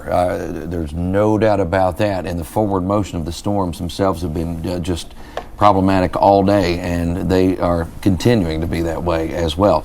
So, I mean, that's by itself is moving somewhere around 65, 70 miles per hour. Then you've got the possible tornado embedded within that, and a lot of wind outside of it too, Chris. Those wind gusts are going to be pretty intense as well. So let's bounce this out a little bit, Jim. Just broaden this out. Let's give folks some advance notice out ahead of this and where this thing is going. So when you can see the spin just in the radar presentation, not just the winds, not just the velocities that we're looking at, when you see that in the radar presentation, you know you're dealing with what may be a rain-wrapped tornado. As if a tornado occurring in the middle of the night isn't hard enough to see, this one, Jim, may be shrouded in rain. That's intense rain there, intense too. rain, too, yeah. Which makes it even harder. So Fayette County, Lexington, Nicholasville into Jessamine County, back into areas just south of Versailles into Woodford County. Find that storm shelter that you have at your house immediately. So let's get to the lowest floor possible. If you got a basement, you want to get in the basement. Provides you the greatest coverage. If you do not have a basement, we're going to get to the lowest floor possible, that interior room on the lowest floor possible. It's like when you're cold at night, you throw in extra blankets. Well, in this, what we're doing here is throwing extra walls between us and the outside and that possible tornado. That provides the most protection. So the more walls you can put between yourself and the outside, the more secure you're going to be. If you're in a mobile home, get out of there. Try to find shelter in a sturdy structure. If you've got a neighbor down the road, it's got a brick home, got a basement, knock on the door, call them up. You've got some family down the road before the tornado gets there, before the storm gets there. Call them up and try to get in there. And Jim, above all else, we protect the head. That's exactly right. Protect the head. How many school visits have we done here just in the past few weeks? And we keep saying the same thing, protect your head. Protect your head. And it is a batting helmet. It doesn't matter what it is. Put it on. If you got a bicycle helmet, put it on. This is a hard hat we've got here at the station. Put it on. That could save your life. Most people are injured from flying debris, hitting their head. Flying debris. And listen, when you look outside and you see everything that's laying everywhere after a tornado or after a big wind event, you can see why, because they're everywhere. Right, exactly right, and that's what we're dealing with. So we're going to go back in here. We're going to look at this storm again as it continues to barrel its way toward Lexington, and that new tornado warning goes for Fayette County and surrounding areas and is going to take us through 245. That includes Anderson County, Fayette County, Jessamine, Mercer, and Woodford. And the worst of this is going to be making its way right now into the southern part of Woodford County, and it is meaning business as it makes its way through there. And the radar on this continues to pick up on the possible tornado with the center of that spin, Jim. Look at that. I mean, it is right on the Mercer-Woodford County line. And it's fairly dramatic. So if you were watching us about 10 minutes ago when we first zoomed in on this storm before the tornado warning came out, we said we got to get a tornado warning for this. When I saw it, I was like, ooh, kind of took my breath away a little bit because I know exactly what was going on with this. That is a likely tornado that is making its way out of Mercer County into southern parts of Woodford County. Jessamine County, you guys are next, and it will not take long before it gets to you. Nicholasville, it may be just to our northwest toward Keene, and then gets into southwestern Fayette County coming up here, what, Jim, 10, 15 minutes at most? It's not going to take very long at all to cover a lot of real estate. No, it won't. You're right. And it's on top of, look how quickly it jumps. There's your update. So, yeah, so it is now firmly into the southern part of Woodford County. Versailles, this is going to likely stay just to our south. Nicholasville, it's going to pass between Versailles and Nicholasville, which would be Keene. Right in there, right? Yeah, that's right. Absolutely. It's going to make its way right through there and toward the southwest side of Fayette County. So folks around anywhere from Versailles Road to Nicholasville Road especially, you need to be in those storm shelters, and you need to be in there 5 minutes ago, because that center of circulation, that spin that we've got showing up between Nonsuch and the Troy area, that is right along 33, and it continues to make its way quickly to the northeast. This is the Keene area. Jim, that's what we talked about, where we thought this was going to pass toward. Boy, it's going to hit this area head on. Whatever it is, whether it's straight line winds or this possible tornado, that is going to make its way right up 33 toward Keene, and then eventually, in less than 10 minutes, gets into the southwest side of Lexington. And that's where it's headed. I'm just going to draw a little line out here for you just to show you all the general direction, the general flow of where what could be a tornado is headed. And again, just as Chris has been saying, there you see the community of Keene, then you see Harrodsburg Road, you see all of these places, and then over toward Nicholasville Road as well. So it's all aligning right through there. This area, almost in the left-hand side of your screen, that would be where the rotation or possible tornado is. And you got to keep in mind, this thing is moving along 65 to 70 miles per hour, the forward momentum. So that means it could leave some of the other data behind here, and could do so in a hurry, which is what I'm afraid of. So we're looking at just plain radar data again, and you can see the presence of that strong wind, that strong signature as it's about to go clipping north of Nicholasville through Keene. That's out there where Keene Trace is, where the golf tournament was held for all those years, Chris. And for people that are familiar with that area, farm country, and a lot of homes, a lot of folks that live out that way too. Yeah, here's Fayette Mall on Nicholasville Road. Keene, Jim was just talking about it. Wilmore. The worst of this is right in here, and that is going to continue to barrel its way toward the southwest side of Lexington and the west and northern parts of Jessamine County, southern sections of Woodford County. We are taking it right now. The worst of this possible tornado, the brunt of it, is on top of Nonsuch. And Jim, let's look back at the winds on this again to see exactly if we're getting this thing to calm down maybe a little bit, or is this thing still just going strong with the rotation and the possible tornado? But again, at this point, it would be very close to Keene. And there it is. It's still got that spin. Mortonsville, here's Nonsuch, here's Keene. This is right on top of 33. Here's Jessamine County. Here is Woodford County. Fayette County. We are not too far away from this getting into the southwest side of Fayette County.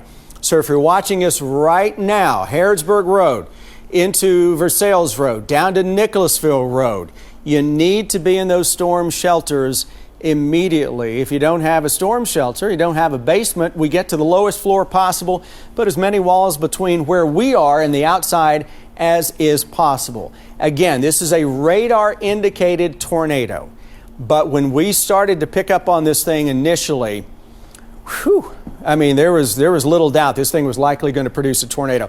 So here's the WKYT tower cam. We've got this looking toward the southwestern sky, the southwestern part of Fayette County, where this possible tornado would be coming from. And I know our downtown Lexington County, we may can turn that one toward this as well. And it would be coming into the southwest part of Lexington right now. So on that WKYT tower cam, we're over on Winchester Road. We're on the east side of town. This possible tornado is coming in on the west side of town. That's where we are looking at, toward Versailles Road, toward Harrodsburg Road, and toward the Nicholasville Road area, with this possible tornado that continues to make a run into the southwest side of Fayette County. And Jim, the rotation on that is still going pretty good. As small though it may be, it's lost some of the lightning, but if we just go in and look at this, you can still see that rotation that is coming into the southwestern corner of Fayette County. It is right on top of Keene as of now, and that is eventually going to cross into Fayette County in just a matter of a few minutes. So that's over toward the areas we've been calling out. So if you live over near Dunbar High School and anywhere up and down Harrodsburg Road, up and down Versailles Road, down toward Fayette Mall, those are the areas right now, Jim. Folks need to be in their storm shelters immediately because this possible tornado is ready to cross out of northwestern Jessamine County and into Fayette County. Now, the spin on this is trying to take it more toward Keeneland and maybe Bluegrass Airport. Oh, it is now. You're absolutely right. It's almost like kind of... it's almost jumped just a little bit. I don't want to say reverse track, but it did jump a little bit. Absolutely, that's what that is. So we'll keep an eye on that Keeneland camp, too. I know the lights are out over there, so it's kind of hard to see anything, but if we do pick up on anything. So if we're getting our tornado, folks, it's right in here, right on top of the Woodford-Jessamine County line, and now crossing over into the southwestern corner of Fayette County. So this has taken a little jump, a little farther north right now. So Versailles Road is more in play. And Jim, look at that. We just got a new sweep that went through there, and that thing tightened up a little more. Oh. So southwest side of Fayette County, Versailles Road to Harrodsburg Road, is going to be the prime spot for the worst of the weather right now. This is going to go very close to Bluegrass Airport. This is coming out of Jessamine County, and Dunbar High School is right here. This is New Circle Road. Here's Fayette Mall on Nicholasville Road, and then you've got Harrodsburg Road with this possible tornado now crossing into the southwestern corner of Fayette County. And you look at this and you wonder, okay, we're gonna see an expansion of that tornado warning to go a little deeper in time, because I think this is set to expire at 2:30. 2:30. Got 3 minutes to go. Yeah. 2:30, and or is it 2:45? Might have been 2:45. Yeah. Either way, we may have to see that expanded just a little bit. But this is right on top of the Fayette and Jessamine County line. So get in those storm shelters immediately for folks who live on the southwest side of Lexington. It's a storm we started tracking down into Mercer County, and this thing is racing to the northeast and is now crossing into Fayette County. Here's Keeneland. Here's Versailles Road. This is Man o' War right here. It is likely to stay just to the west of Dunbar High School, Paul Lawrence Dunbar High School in Lafayette, and down toward the Fayette Mall area of Nicholasville Road. So, Jim, based on this, the worst is now getting into Fayette County. Literally right there, crossing the on the line. Southwest side. Yeah, yes. Coming out of Jessamine County. Oh, so that okay. is your possible tornado right there. Now we're getting to the murky waters of that little spin right there. And you can see some of the communities, or not communities, but some of the roads that are underneath all of this. Mm-hmm. And again, you've been talking about Harrodsburg Road, and then you see Dunbar, then you see places like Bowman Hill Road, and a couple of other areas. Military Pike out through there as well, passing right over that, and of course leads you out to out and around to the Keene area that we were talking about a little bit earlier. But right now, headed right in the vicinity, and again, I just say vicinity, I'm not saying it's a direct hit, but heading right in the vicinity of Paul Lawrence Dunbar High School for us at this moment in time. So if you're around it, that's the most important thing. If you're around it, anywhere around, you got to get somewhere safe right now, Chris. Yeah, you do. And safest place to be is a storm shelter. That is where you need to be. If you do not have a storm shelter or a basement, the idea is to get to the lowest floor possible. You don't, if you're in a 2 or 3 story home, you get down low. Winds are greater the higher up you go. So you get down as low to the ground as you can get to. You get to that interior room and you put as many walls between yourself and the outside as possible. You don't mess around with possible tornadoes, and especially in the middle of the night like what we're dealing with right now, where it is dark outside, it's pouring rain. If we are getting a tornado here into the southwest corner of Lexington, chances are it would be rain wrapped. It's dark, you couldn't see it anyway, but even with the rain, you may not be able to see it with lightning flashes. So this is what we are dealing with right now, just on the western side of Fayette County, just to the west of New Circle Road. Here's Fayette Mall. This would be Keeneland and Bluegrass Airport. Cover the heads, folks, okay? If you're seeking shelter, no matter where you are, not just Fayette County, Jessamine County, Woodford County, or up into Scott County, wherever this thing goes. And we're still watching this. Jim may have spread out just a little bit. Yeah, a little bit. Just a little bit. So maybe, let's hope that's a trend that continues with that. But still, right in here, you're getting a little bit of spin right on top of Versailles Road, lifting to the north. I mean, it's right there near, again, right near the airport, near Keeneland. It is, yeah. These spots we all know very, very well here in Fayette County. Yeah, and I'm just looking at the sky cams over here, too, just to see what we're dealing with. We got the downtown Lexington cam, which right now isn't showing a whole heck of a lot outside of a lot of heavy rain, but we can pull that up just to show what it is, what we are seeing with that into downtown Lexington. This is, we've got this aim, Jim, toward the west side of town. I know Jim's over here kind of looking at the Keeneland cam as well to see what we can find on that. I can't make heads or tails because there's no lights on out there, but there's a strange little view. The lights continue. I think it's because of the rain that's going across the window that's featured here. Yeah. But and that's the view from our downtown cam. Here is the view from the WKYT tower cam as we are aimed in that same direction toward that southwestern sky. And boy, that is an ominous view with all the lightning showing up in that possible tornado on the west side of Lexington as of right now. No confirmation on this, but we have been watching this storm producing signature on tornadic signature for a while now, and it continues to do so into the western part of Fayette County. And I'm looking to see if the Weather Service are going to keep that going at 2:32 now. That tornado warning has, let's go and look here, Jim. Let's see if that tornado warning is now over or if that continues into Fayette County. Still going into downtown Lexington as of right now. So there's a look at there you go with the current warning. So that tornado warning continues for Fayette County. The overall line of storms is making its way on through. And if we are getting this possible tornado on the west side of Lexington, it is making its way through that area very, very quickly.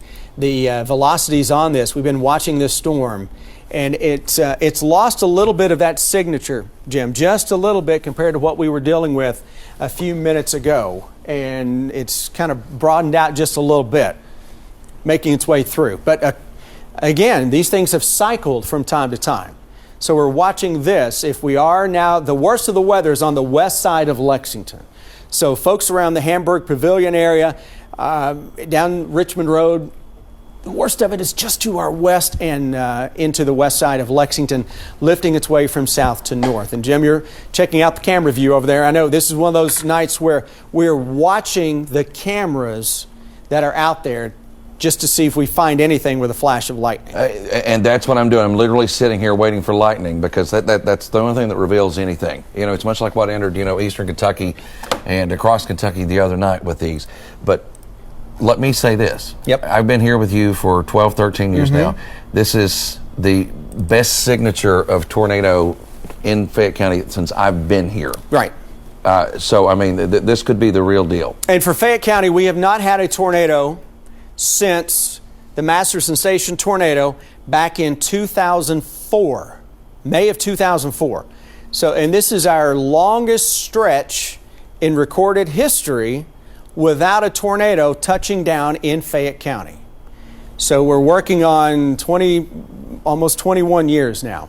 Whether or not we're getting one right now, time will tell. But the tornado warning continues. This is the view of from downtown Lexington. And Jim's got this camera aimed toward the west side of town. And we're looking at the tremendous light show that is ongoing. You're seeing the heavy rain here. And if we are to get a quick spin up out of this, chances are, Jim, the way we have this camera oriented right now, it's going to pick up on it. It will definitely be right there in the heart of this. And that, we don't want to see that, but if we see it, then we know what we're talking about. We can start to guide people even better when you can visually see it. Yeah, I want to see what the peak wind gusts out at Bluegrass Airport has been so far as well. Let's see if they have recorded. I'm seeing 44 miles an hour, but wait, hang on. Let me refresh this. See if we can get some new data out of this. Look at that visibility going down and downtown, because that rain's picking up. Mm-hmm. I mean, everything's starting to come together right there in the downtown area. So we're even losing a little more visibility because of that rain, because of the wind too. So again, waiting for lightning strikes to see if we see anything that's dropped out of the sky. What kind of gust did you get? Did you see? 44 is the highest I could find so far. Now again, there's a little delay in the gusts that you see in real time. Getting some hail reports from this storm up to nickel size as well. But yeah, you're right. The visibility is really now taking a hit into downtown Lexington. So the worst of that storm is right on top of downtown Lexington. And as I look at the radar view off screen, Jim, it's becoming more linear again, which is a good thing. Tornado warning does continue for a little while longer, and Jim's looking to see if we can see anything that may be spinning coming into downtown Lexington as this storm rolls its way across Fayette County. That's a heck of a light show. It is. It is nonstop lightning. But again, I'm not seeing anything embedded within this just yet. Which is good. Right. I mean, listen, you can see the wind. Yeah. I mean, the wind's fierce too. Yeah, there you go. And that's it right here. That big burst of wind is now rolling through downtown Lexington, making its way to the east. So you can see, boy, that's almost a little mini Boeing segment that is showing up across downtown Lexington. It's almost like it aligns with New Circle. It does. It does, yeah. And here's the southern split. We are right about here on Winchester Road. But what happens sometimes with a line like that, I'm going to watch the north end of this, Jim. We've said this a few times. We've called a couple of these little spin-ups before they happen. I'm going to watch this particular area on the northeast side of Lexington now to see if this thing can try to show another little spin, or we get a little more gate-to-gate shear with this into the northeastern side of Fayette County. Because on the northern end, like a little pinhead, on the northern end of a Boeing segment like this, sometimes you get the atmosphere, it just spins, and it can spin a little weak tornado. So we'll watch that. That is, what are we talking about here? That's near Paris Pike. Yeah, it's right out there. Toward Bryant Station High School. Absolutely. And lifting its way from southwest to northeast, out of the northeast side of Lexington. But you see that pocket behind that of some big time winds centered right on top of downtown Lexington. This is New Circle Road right here, and the highest winds are making their way across downtown Lexington, heading toward the southern split. Now, you may be able to hear the rain on the rooftop here at the station where we are, because the worst of that storm is now moving on top of us. So that's what we are dealing with, is that line of severe thunderstorms races quickly to the east. And that tornado warning has been trimmed back even more, and now basically just includes Fayette County and a very small part of Jessamine County, just to the northeast of Nicholasville. So our potent little thunderstorm that just keeps on keeping on is now on the east end of Lexington. We still have the tornado warning. We've had no confirmation of a tornado, a funnel cloud, but the signature on this that was really, really stout a little bit ago is not as stout. I hear some hail hitting the rooftop. Yeah. It was. Sorry, I'm mesmerized over here at this camera. I'm just trying to figure it out right now. Jim's on camera detail. I'm running radar here, folks. You're seeing it all in real time, and I do hear some more pings hitting our rooftop right now. So that is the nickel-sized hail reports that we've had with this storm, and it is now showing up right on top of us. We're very close to where on your radar it says Hamburg Pavilion. That's about where we are here at the station. And again, as I watch that damaging wind potential that is zipping in, we're about right in here to our northwest. Look at that, Jim. If we are getting another little spin, it's going to be heading out of northeastern Fayette County and into southwestern Bourbon County. So right on top of 27 and cruising its way toward Hutchinson and into the southwestern part of Bourbon County. Bourbon County, you're not included in that just yet, that tornado warning. We'll see if they extend this a little deeper on. But the hail, I don't know if you guys can hear it, but it's pretty stout, right? I'm gonna go check the size on it while you're standing there, Yeah. just so we can get actual confirmation. Okay, on it. and we'll see if we can find some of that on our tower cam as well, because chances are where we've got some pretty good lights out here at the station, you may be able to see the large hail as it makes its way on top of us. And oh wow, look at the visibility that is coming down. You can actually see some of the hailstones that are falling, and Jim's mic is open out there. He doesn't have a GoPro on his head or anything. Jim, what's the hail size that you're picking up on right now? Yeah, I'm thinking it looks more like what you were saying, dime size, nickel size. It's not a tremendous amount, but there's certainly some coming over here, again on the east end of town. But that's about the extent of it so far. I mean, it's nothing any larger than that. It's just really loud. Gotcha. New severe thunderstorm warning now with this cell that looks like they're going to let the tornado warning expire, and then we're going to replace this with a severe thunderstorm warning. So new severe thunderstorm warning coming for northeastern Fayette County up into Bourbon County, northern Clark County. That extends to the northeast. We got warnings out for northern parts of Montgomery County, northern sections of Bath County, and all the way up into Fleming County. But that little teeny tiny sliver of a tornado warning, Jim, has got about a life cycle of about 3 more minutes. 3.5. Yep, that's it. And then from there, we're done with this particular tornado warning. However, it does not mean that the wind will not be fierce as it continues along the way where that severe thunderstorm warning took over, right? Very valid point. And we go in and look at this, and you see how, indeed, watching that northeastern side of Fayette County, right on top of the Bourbon County line, where those stout winds are spinning up there. It's trying its best to show a little more rotation. And it is on the northern side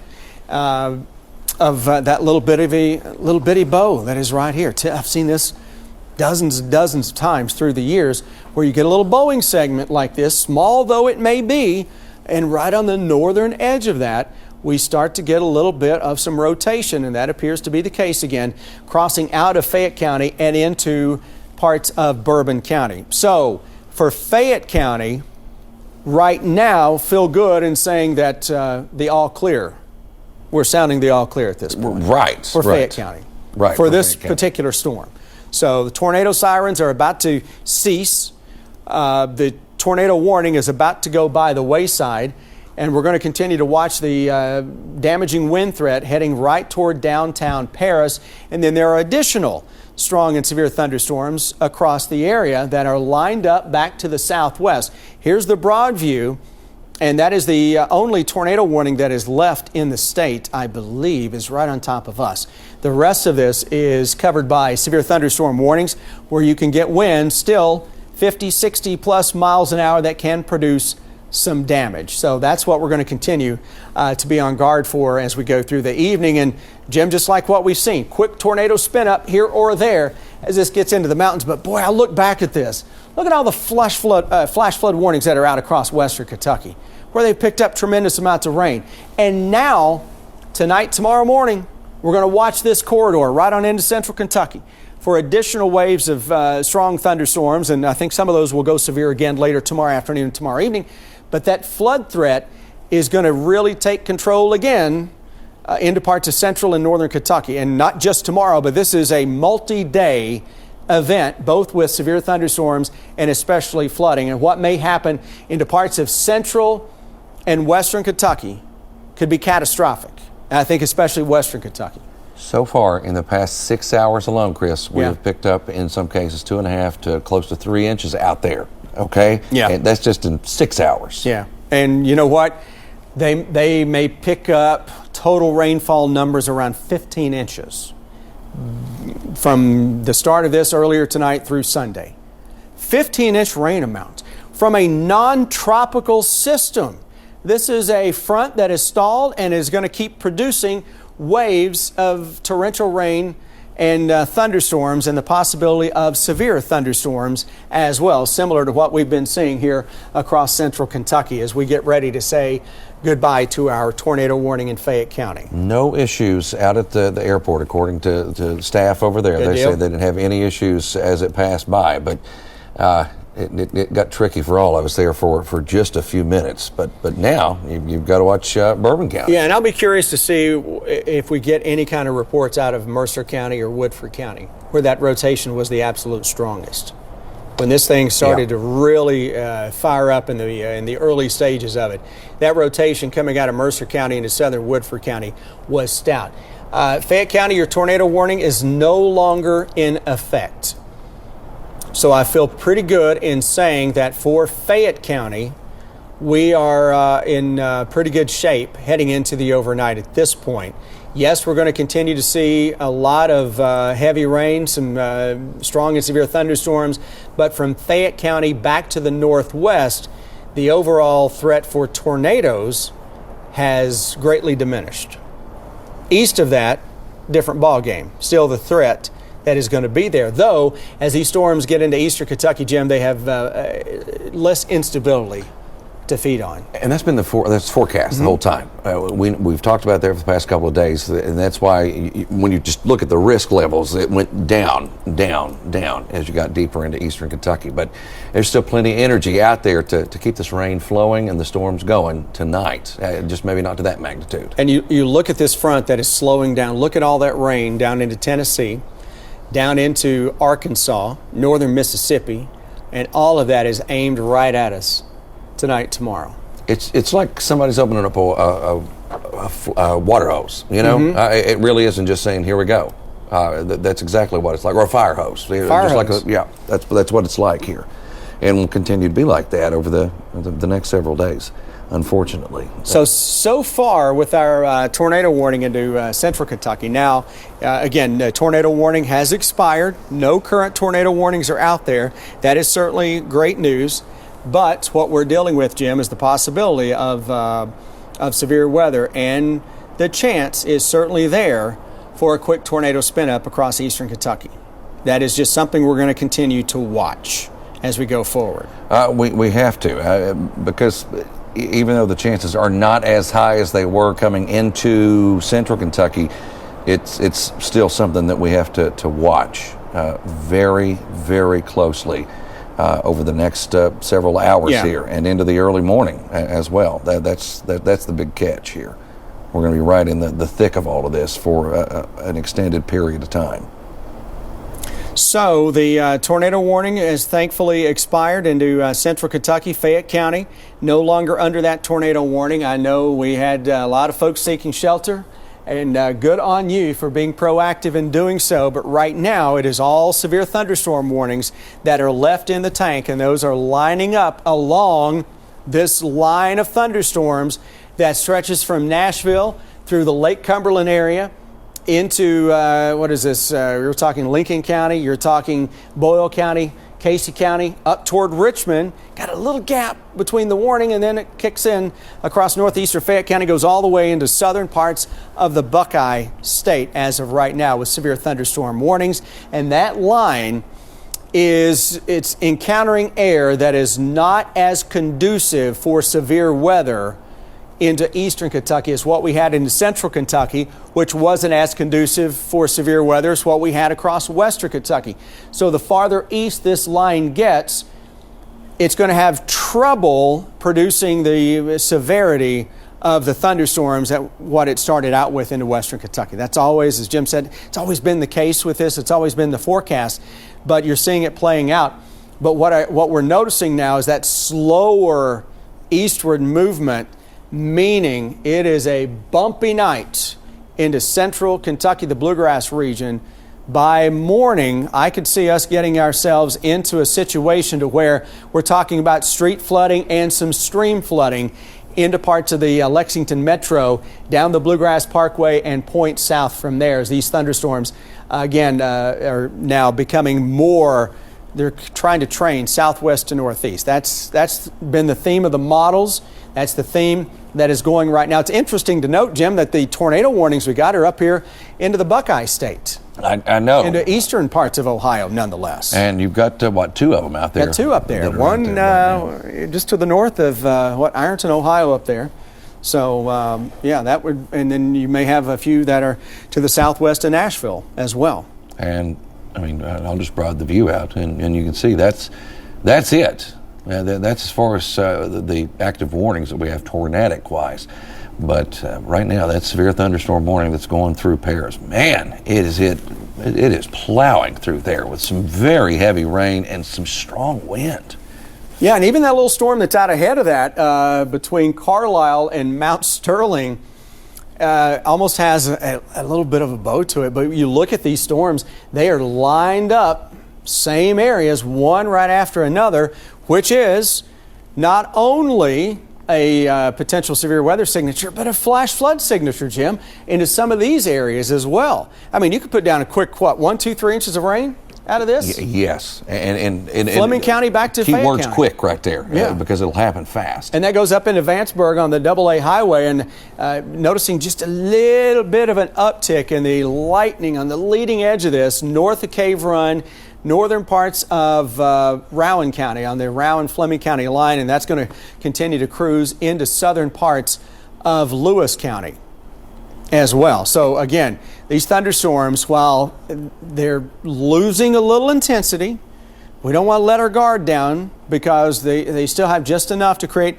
some wind damage and maybe spin up a brief tornado. But I do think as we go through the next 4 or 5, or no, not even 4 or 5 hours, the next couple of hours, we're going to see this transitioning more toward a general flash flood threat, and then we fire up some more strong and severe thunderstorms tomorrow afternoon. Well, that's the way this goes. The past hour in northern Fayette County alone, 0.94, almost okay, 1 it's almost inch an inch in 1 hour. Mm-hmm. Now, the southern side of town, about 1/3 of an inch, but still a lot of rain that has fallen out there in a short amount of time, just an hour.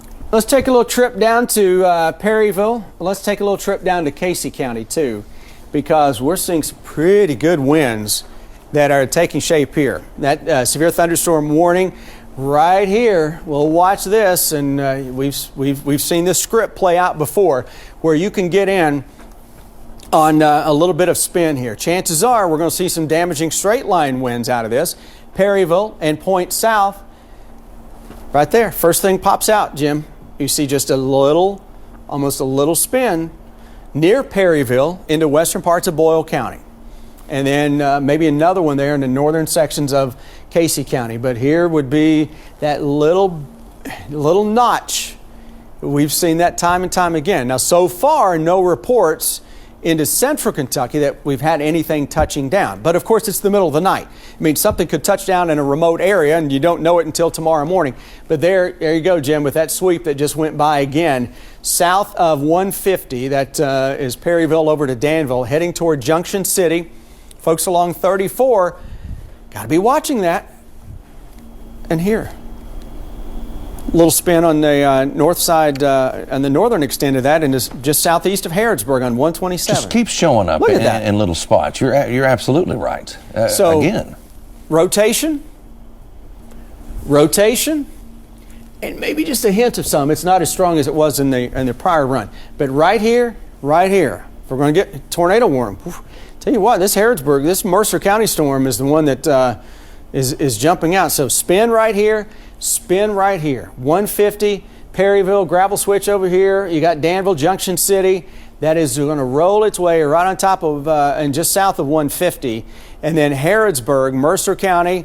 This thing is going to roll toward Bryantsville in the northwestern parts of Garrett County. So we're watching that spin that is showing up again. Jim, it's crazy to watch these lines that all of a sudden try to pulse up and have a little spin. So you got a weak spin here, rotation right here, and then a little stronger rotation into Mercer County. And they're on the southern extent of this, where we talked about how we had much more instability into southern Kentucky today than your neighbors to the north, because your thermometers jumped, what, 80 to 85, I think, in some cases? Ridiculously warm for the month of April, this early in April here in Kentucky. Look at all the severe thunderstorm warnings now that continue all around what's going on right there. I mean, they've extended this all the way out to include Winchester as well, and another severe thunderstorm warning for the southern part of Fayette County. Right. And that goes, as you mentioned, Richmond, Madison County, and all the way now to the eastern extent of the National Weather Service in Louisville's jurisdiction, which would be Clark County. And then, farthest east as they get, and Carlisle. Of course, up there to the north, but they already had a warning that was out. So those severe thunderstorm warnings. But yeah, watching that little bit of spin down there, getting our attention. Now, so far, actually, if we go back on that, and I want to look just to the southwest of Houstonville, in Lincoln County, just to the southwest. It may be more in the northern parts of Casey County, Jim. If we look at that, it would be right in here. I was looking just at one of our radars off air to see there's a little more of a spin that is showing up here and down here maybe as well. So we're seeing that. Houstonville would be over here into Lincoln County. This is Stanford, watching little bitty spins along that line. Now, they don't seem like a whole lot. They're nothing like the supercell thunderstorms that you sometimes get, the signatures that just jump off the charts at you. These are teeny tiny little spins along a line that can put down a quick hit and run tornado. We may have had one of those that touched down near the Gene Schneider Freeway into eastern parts of Jefferson County, east side of Louisville, a little bit ago, from a similar little hit and run. It may not have been on the ground long, but I'm watching a couple little kinks into northern parts of Casey County, west of Danville into Boyle County, and another here into the southeastern corner of Mercer County. And all of those are rolling to the east. So if you're watching us into Danville, into Stanford, Lincoln County, and eventually it's going to get into Lancaster, into Garrett County, we'll watch this line of thunderstorms, Jim, making its way through there with a possibility something may try and spin up very, very quickly. No tornado warnings, but severe thunderstorm warnings are now blanketing that entire line, and I see that goes all the way to Lake Cumberland. Now, Russell Springs into that, Clinton, Cumberland counties, and then back to almost Bowling Green. All along that initial line, that's right. That lightning is just really intensifying. Telltale sign where you got to keep an eye when you're looking at a line like this.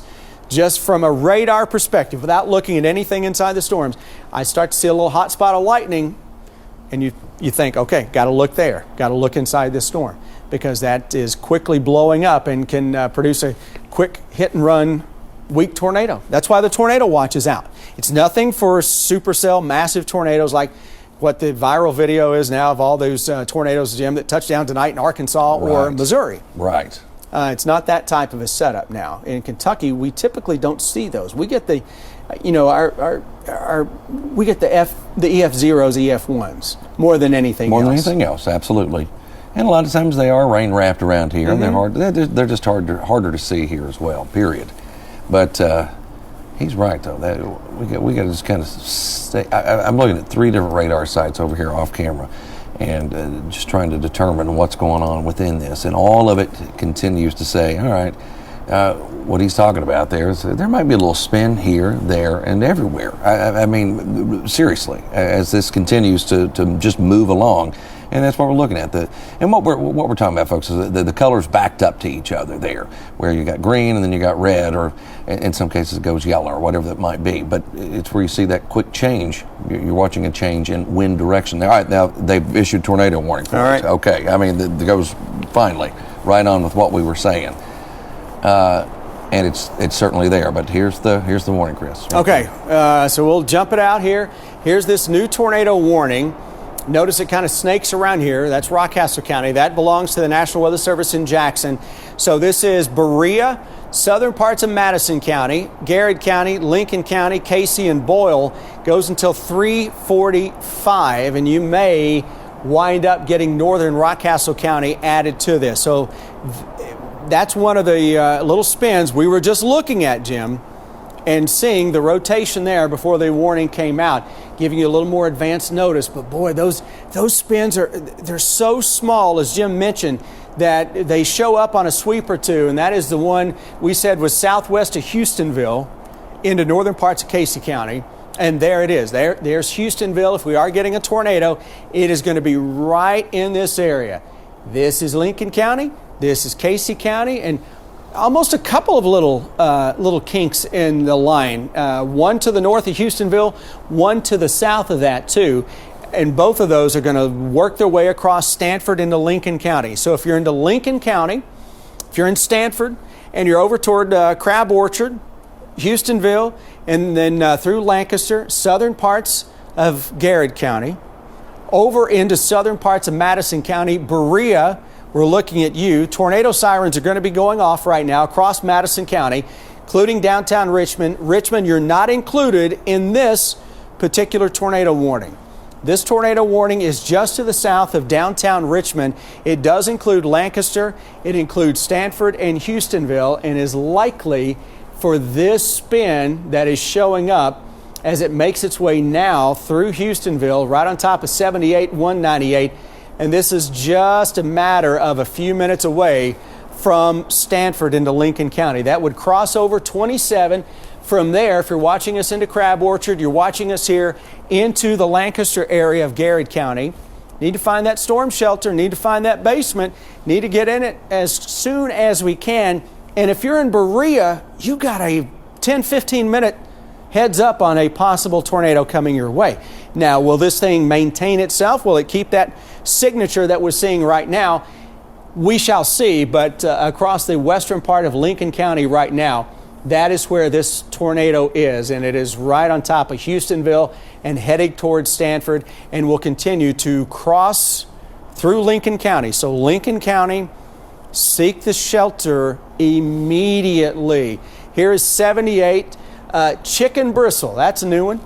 That is an area where this storm, this possible tornado, is heading toward the Blue Lick area, down toward Jumbo. All of that going to cross its way toward Stanford into Lincoln County. That's Old Fort Road. There's 300, 1194, and 78 as the thunder rolls here at WKYT in Lexington. But all eyes are on this possible tornado that'll make its way right toward downtown Stanford, and it's going to cross, Jim, a busy, normally busy corridor. It's the middle of the night. It won't be too busy, but a lot of folks live up and down 27 there in Lincoln County. I know we were through there just last year, I believe. We were. We absolutely were. This thing by itself, by the way, also traveling along with a forward motion of 70. So it's not wasting any time. It's going to be from one place to the next in a hurry, because this doesn't have to travel along any curvy roads. This just goes straight over everything. So if in fact there is a tornado here, and all signs are there is, it's headed right toward the folks there in Stanford right now, Chris. Yeah, we're seeing that signature, and that's another one that we saw. I saw on the off-camera radar that the potential was there for some spin. Boy, that lightning here at the station is really, really increasing yet again. And this tornado warning is going to go all the way into Madison County. There's a new warning up north, too. All right, let's see what we got here. New warning. Let's go to the map, show you what we're dealing with the current warnings that are out. So tornado warning is out now. New tornado warning for northern parts of Montgomery County, northern part of Bath County, north of Cave Run. This may include a small part of northwestern Rowan County, and then into southern parts and southwestern parts of Fleming County. Just gets into a very small part of Rowan County. Hillsborough, Flemingsburg, just north of Owingsville, just north of Mount Sterling. Bath, Fleming, Montgomery, and parts of Rowan, and goes for the next half hour or so as this possible tornado. We'll look at a radar of it right now and go up close and personal, because obviously there's one of those little bitty spins that we were talking about making its way across this part of the area. So we know we've got the tornado warning that is rolling across Lincoln County right now, heading into Garrett County, heading into southern Madison County. We're going to take this and look at the new tornado warning. Then we'll go back and get up close and personal on the current tornado warning that is out to our south. So here we are. Wow. Yeah, Chris. look at that spin. That is wow. right on top of Sharpsburg. So very, very, very, very possible we're getting a tornado. Hey, this is Nicholas County. This is National Weather Service in Louisville. We need a tornado warning here in the southern part of Nicholas County as well to match up with the tornado warning that is out into Bath County and into Fleming County. So this is the farthest away county you can get from the National Weather Service in Louisville. So this is the radar picture that would come from the National Weather Service in Jackson. They're much closer. It gives you a better view. And Jim, that is a likely tornado that is on top of the Bath and Nicholas County line that is going to race its way to the northeast and be into Fleming County coming up here very shortly. So folks who are up here into this part of the bluegrass state, likely now we're going to get those tornado sirens to crank. Montgomery County, I know we were initially included in this. It looks like that is now already out of Montgomery County and into Sharpsburg, into Bath County. This is Interstate 64, which runs just to the south of Owingsville. This storm is well to the north of that, and it is, in all likelihood, Jim, racing at a 60 to 70 mile per hour forward speed, I would imagine, similar to every other storm we've had tonight. But this possible tornado is now crossing 36. Here's Carlisle, Sharpsburg, Owingsville, Bath County, Nicholas County, Fleming County. If you're watching us, Hillsborough, Fleming, up here very shortly. So folks who are up here into this part of the bluegrass state, likely now we're going to get those tornado sirens to crank. Montgomery County, I know we were initially included in this. It looks like that is now already out of Montgomery County and into Sharpsburg, into Bath County. This is Interstate 64, which runs just to the south of Owingsville. This storm is well to the north of that, and it is, in all likelihood, Jim, racing at a 60 to 70 mile per hour forward speed, I would imagine, similar to every other storm we've had tonight. But this possible tornado is now crossing 36. Here's Carlisle, Sharpsburg, Owingsville, Bath County, Nicholas County, Fleming County. If you're watching us, Hillsborough, Fleming County, watch out. This is a possible tornado heading in your area. Here's East Union, and this is the Bethel community into northern parts of Bath County. And this is crossing, what is this, 11, I believe? 11, oh, there you go. Look at that. Still stout. Ooh, goodness. Likely tornado here heading toward Sprout, Bethel, and will cross over toward Locust and Highway 11. Folks, you live along this into the Fleming County area. This is going to be on top of you in a matter of minutes. If you know some folks who are up here in the path of this possible tornado, Shelburne, which is right on top of the Bath and Fleming County line, call them up now. Tell them they need to find that shelter immediately. Folks in Reynoldsville, maybe hearing some big-time winds passing just to your northwest. But, Jim, this is a healthy signature from Moorfield into the Nicholas County area toward Bethel, and it is racing to the northeast. It's right on top of the Bath and Nicholas County line, heading into Fleming County as we speak. One of the best signatures we've seen tonight. I mean, just a true classic radar data signature that you can get, and there it is. I mean, and we did get the new tornado warning into Nicholas County. Okay, excellent. Yes, you're absolutely right. So Nicholas County, you did that tornado warning is now out into southeastern Nicholas County. So that matches up perfectly with the tornado warning that goes into Fleming County. This is where you have different weather service offices. Listen, it's a challenging job. We get it.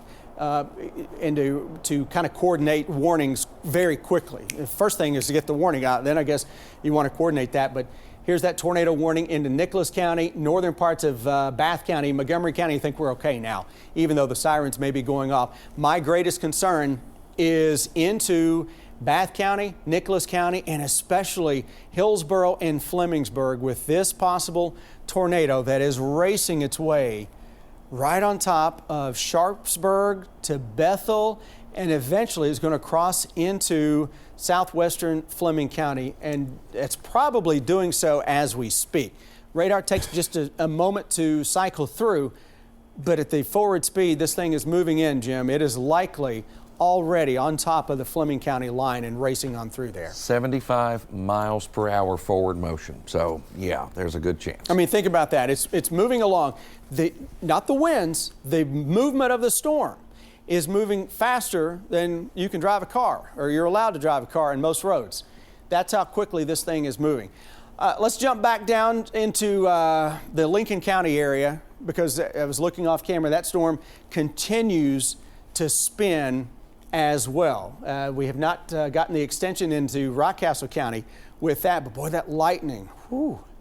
So I bet you when we go in to look at this thing, you're going to see pretty good spin near Stanford, Lancaster, Berea. This is moving in your direction over the next little bit. It's kind of in that sweep, no man's land sweep, Jim. We got caught up by, I think looks like it's pulling data from Jackson. In between, yeah. In between on that one. Okay, nonetheless, promise you, we've got a potential tornado with this crossing out of Lancaster, or crossing out of Stanford, Lincoln County. You can actually see it right here. Even though it's on the outer fringe, pretty good signature as that continues to roll its way toward the east and is heading right on into the area southwest of Lancaster. So folks into Rockcastle County, you know, this may clip your area at some point, but boy, that spin, Jim, is showing up right on top of 27. And it is rocking and rolling across Stanford, Crab Orchard. I think this is to our north. Lancaster, we need to be in those storm shelters. If we don't have a storm shelter or a basement, you know the drill by now. We get lowest point that you can get. Put as many walls between yourself and the outside. That's all you got to do. Gives you greater protection. And then we cover our head, no matter where we are. Kiddos, you're scared to death right now. Hang in there. I promise you, we're going to get through this. Just think about those tornado safety plans we just went through with school, a month ago now, or give or take a month ago. Remember what we did? We practiced, we got down, we covered our head. That's what I want you guys to do right now for me, okay? Get into a secure room, safe place, hang in there. We're going to get through this. Just keep your TV cranked while you go get into shelter, and we'll give you the all clear when it's okay. Berea, you got about 10 minutes or so before this storm makes its way on in with that tornado warning. The sirens are going off here across Madison County. Richmond, this does not include downtown Richmond, Jim. It is important to note that this is for Berea and the southern part of Madison County. It does include Lancaster and the southern half of Woodford County. Gets into Stanford, and some big time hail showing up with that. There you go with that tornado warning, surrounded by numerous severe thunderstorm warnings. So these storms, they just keep doing their thing. It's like whack-a-mole along this line, Jim. You see a little bit of a spin that shows up in one area, 10 minutes, it's gone. Then all of a sudden, here comes another spin showing up on a different part of that line. That's the game we're playing right now with these storms. It is, and that's the way this will play out over the next several hours. You're going to see that go back and forth here, just as we have been so far. That's that warning. Let's go back and check out the other warning again. All of a sudden, we got active, that's expanded. Active. Yeah, it sure has been expanded all the way through the rest of Fleming County and northern Rowan County, and that's the farthest north that you get on the National Weather Service in Jackson. They go to Rowan County, they go to Fleming County. Beyond that, north of that into Lewis County is the National Weather Service in Wilmington, Ohio. And right, so then you make that adjustment. But wow, all kinds of warnings now coming together. Let's go up here and peek inside again. Let's do that with that storm right there south of Flemingsburg and see what's happening. Okay, yeah, the signature is certainly still there, isn't it? It is. You can see it. It's been right in that vicinity for a while there in Nicholas County, and then over into parts of Bath County as well. And now making the shift into Fleming County. And that center of circulation is right there, basically in the center of that circle that I've got highlighted on your screen. Yeah, that's a pretty good spin that is down there, and that other spin that is into Rockcastle, or I should say Lincoln County, is trying to get toward northern parts of Rockcastle County and heading toward Lancaster, and that continues to cycle through, and it has a pretty good signature with that as well, Jim. So that tornado warning that is now moving into the Fleming County area, and we're watching this tornado warning into areas northwest of Brodhead. Brodhead is down into Rockcastle County. Here's Stanford, Lincoln County, Lancaster, into Garrett County, Berea. Tornado warnings are out here, and that spin is right here, Jim. That's a pretty good spin.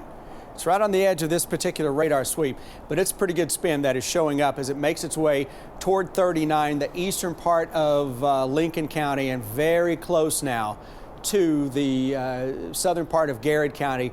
I'm surprised that the National Weather Service in Jackson didn't bump northern parts of Rockcastle County into this warning to match up with that warning that is off just to the north of that. That would include the Conway area. It may not get into downtown Mount Vernon, but there is your rotation. We got winds that are going in opposite direction. Essentially, when you see us go into a storm like this, we're giving it an MRI. Instead of just looking at the rain signature, which is what a typical radar does, we're asking our radars to go inside and look at the winds. And not just the winds, but the wind speed, the wind direction, and they color code those winds based on which direction they're going and just how fast those wind speeds are.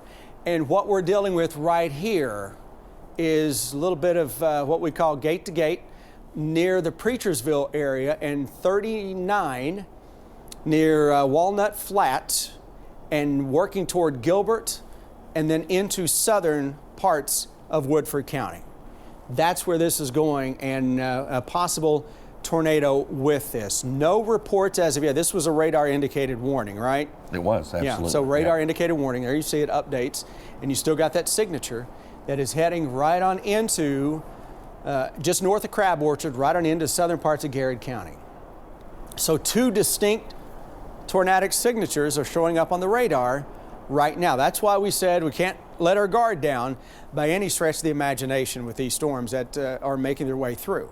Right. Because it just takes enough to get a little storm to spin on us. Right now, they've canceled part of what was going on up here. I'm going to go check and see what's happening with that. But it's just some of the back stuff off of that and the southern side of it, but on this warning up to our north. So, yeah, they whittled away the back side of that, and you can see now the southern edge of that particular tornado warning.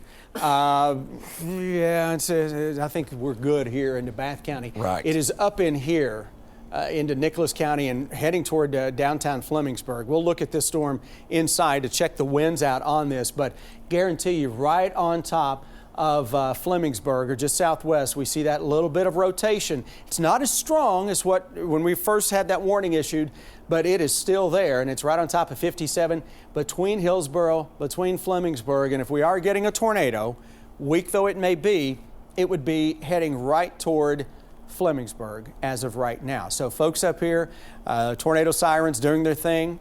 We hopefully are in our shelters, and that spin continues to show up with a new scan. And in about, 5-10 minutes or so, that thing is going to be crossing toward Lewis County and toward Vanceburg. And this is Mason County up here. The airport is actually, I believe, right on top of the Mason and Fleming County line, or in that vicinity. And we're going to see this storm heading more toward Lewis County, Vanceburg, Tollsboro, into southern parts of Mason County as that zips its way quickly to the north and northeast. We've got this tornado warning that does include, Jim, a small part of Rowan County. I think most of that is well to the north. Yeah, it's all going to go away here in just a couple of minutes, I believe. Yeah. And I also see a new tornado warning that is coming with that cell that now goes into northeastern, or a different cell, actually. This is out of Carter County. Yep. So now we just had a new tornado warning issued for Greenup County and Carter County and a small part of maybe southeastern Lewis County, but here's Carter County, Interstate 64. You got Olive Hill, you got the Grayson area, and it would be northeast of that with that tornado warning. It would be heading toward Greenup, maybe close to the Flatwoods and Russell area into northeastern Kentucky. Portsmouth, Ohio, that actually goes just to the north of Ashland into southern parts of Ohio too. So that is just another storm that is showing a little bit of spin right on top of the Greenup and Carter County line. And that seems to be the theme these, as we called it, whack-a-mole a little bit ago, Jim. I think it's a pretty good summation of what we're dealing with. Spins that show up and then they're gone. But this spin continues to show up here that we're watching coming out of Lincoln County and into the southern half of Garrett County. The greatest lightning with this is actually centered right on top of Danville, Junction City, over toward Lancaster, and I bet we're getting some pretty good hail with this. And if we look inside this, chances are you're still seeing a little bit of spin that is ongoing, maybe competing here with a couple of spins, but that is still showing up here into Woodford County. Berea, that is heading in your direction as of right now, and it won't be 5 minutes before the worst of this is crossing into Madison County and right on top of Interstate 75 into southern parts of Madison County. Conway, boy, it's really close to us. We're not included in that warning just yet, but whatever is out there, that spin is ready to cross out of the areas of Garrett County, northern Rockcastle County, and Jim toward Berea into southern parts of Madison County too. Exactly, and that's where it's going to get rocking here very, very soon. Not that it's not doing anything there right now, but you're going to get even worse with some of what's left out there embedded within the general thunderstorms that are moving across Kentucky. There it is. I mean, you can see it. You can see all that lightning. You can see that hail core. It's all very clear and very plain. And then they've gone with a big blanket severe thunderstorm. I saw that. Did you see yeah, that? I mean, this sucker, it stretches from Pulaski County all the way up into Rowan County, for that secondary section of that line on the southern side of it. So you've got that. I mean, check this out. I'm going to pop up all of the counties that pop up just with the one warning that was generated.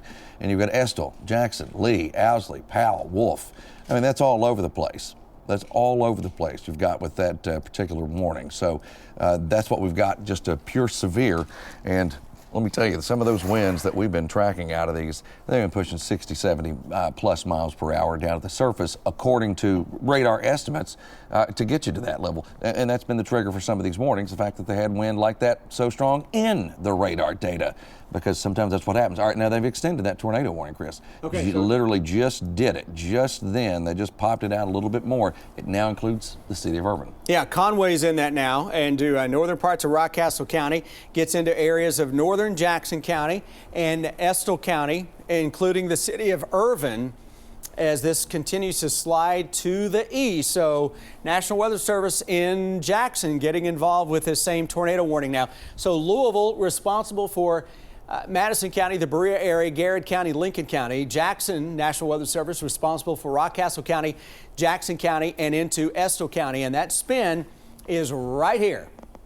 It is now southeast of Lancaster, between Berea and Lancaster, and it is racing its way across Interstate 75 in just a matter of a few minutes. And from there, it's going to take aim at Estill County. Northern Jackson County does not include the city of McKee. And we'll see, does that get into western parts of Lee County and a small part of northwestern Owsley County? I think the warning technically does. Just a little bit. Just a little bit of real yeah. estate in Lee County and northwestern Owsley County. So there you go. The majority of this, though, looks to be from Berea to Irvine and northern parts of Jackson County. Does not include McKee, but right now the greatest concern is going to be the city of Berea. And looking on the back side of this, we got some pretty good hail signatures that have been showing up from time to time into Lancaster, south of Richmond. So Madison County, the sirens are going off. Now the sirens are going to be kicking here into Estill County, Jackson County, Rockcastle County, as well as this possible tornado gets ready to cross into Berea, right on top of Interstate 75. We've been watching this spin since before that tornado warning was issued, and now this thing is just going to continue to slide toward the east. It's where we are now, Jim, with these severe thunderstorm warnings and tornado warnings going into effect. We're now into areas that only had a slight risk for severe thunderstorms tonight. Exactly, that's right. It was only a slight risk in this area, and even a marginal risk just south of this. Just shows you that those risk areas, especially for overnight events like this, what I've noticed, Storm Prediction Center, sometimes it's in middle of the night events are almost no man's land for them between a day one and a day two. and where to draw the line on that. But that tornado warning continues in effect, and that line of thunderstorms, you know what, that's flexing a little bit too, Jim, into Madison County, the northern part of Madison County, right on top of Richmond, may be producing some pretty good winds there into sections of Richmond and rolling toward the east. And we continue to watch. As you hear the thunder and lightning, or the thunder here with the lightning that is just ferocious. We continue to watch what's going on up in Fleming County as that storm is just about out of the Fleming County area and is about to cruise into southern parts of Lewis County. So that tornado warning that is out up here for this small part of the storm is now the Wallingford area, northeast. I mean, that is almost out of Fleming County and into southern parts of Lewis County. And it's kind of a shell of its former self on the radar. And if we look inside this, you're not going to see as much of a spin. There's still a little bit of rotation, though, with this that is showing up between Beachburg and Wallingford. But it is crossing, it's whatever happened in Flemingsburg, your worst is now behind you with this storm, all right? It's heading toward the Crum area of southern parts of Lewis County. It's well to the south of the AA highway, which runs very close to the Ohio River. But this is heading into the southern part of Lewis County. We'll see if the National Weather Service up in Wilmington, Ohio, extends this warning a little deeper into Lewis County. Right now, that is not the case, but we do have a tornado warning into northeastern Kentucky, part of Carter County, up into Greenup County for a similar looking cell. And that tornado warning is still out here into northern Rowan County. Am I still seeing that correctly here? Yeah. You are. Yeah, you sure are. I'm still looking at this thinking, okay, what's that for? I thought they were dropping that. Yeah, I did too. Yeah, because this storm was well to the north of this particular area. But again, severe thunderstorm warnings blanket this region as well. And everybody along the line of this complex of thunderstorms, this squall line, is under at least the threat for severe weather for the next several hours. Yeah, indeed, and goes hand in hand with the tornado watch that was issued through what, 6 a.m., 7 a.m., 7 a.m. local time? 7 a.m. local time. So I'm telling you, it's they're still cranking out there. Plenty of activity. I want to check the wind again as we look on the inside of that one, moving through southern parts of Madison County around Berea and then headed toward the east. And headed toward the east is where we find you folks there. In Estill County, we find Jackson County, we find Rockcastle County. Now that's to the south, but all of these are within the realm of possibility of picking up on some of that damaging wind, and maybe even something that could spin up for you in any of those communities. And then, of course, that Lee and Owsley section as well. It's all about exactly where that goes, where that right there, this is what I'm looking at. It depends on where it goes. And right now, the general trend has been, a little northeast kind of vibe going along here the past little bit. It's kind of bowing just a little bit down there too, out of from Conway up toward Berea, and then it kind of arcs its way back toward the northwest, west of Richmond, where you're seeing a large concentration of lightning again. And a lot of times you can get in on, as you know, some major winds with that. And just looking, let's go inside this. I want to look at the northern part of this that may actually be a little closer to Richmond. If we go between Berea and Richmond here, here's the Richmond Center. Here's the bypass over toward Lake Reba, campus of EKU right in here. It almost looked like there was just a small little spin trying to pop within this. Oh, yeah. Just a little bit ago. So there you go. And that is just south of Richmond, and it's right on the northern edge of the current tornado warning that is out there. But that's a separate entity compared to what prompted the initial tornado warning. And this made its way through the Kirksville area. Kirksville, site of a deadly tornado, I believe 2009.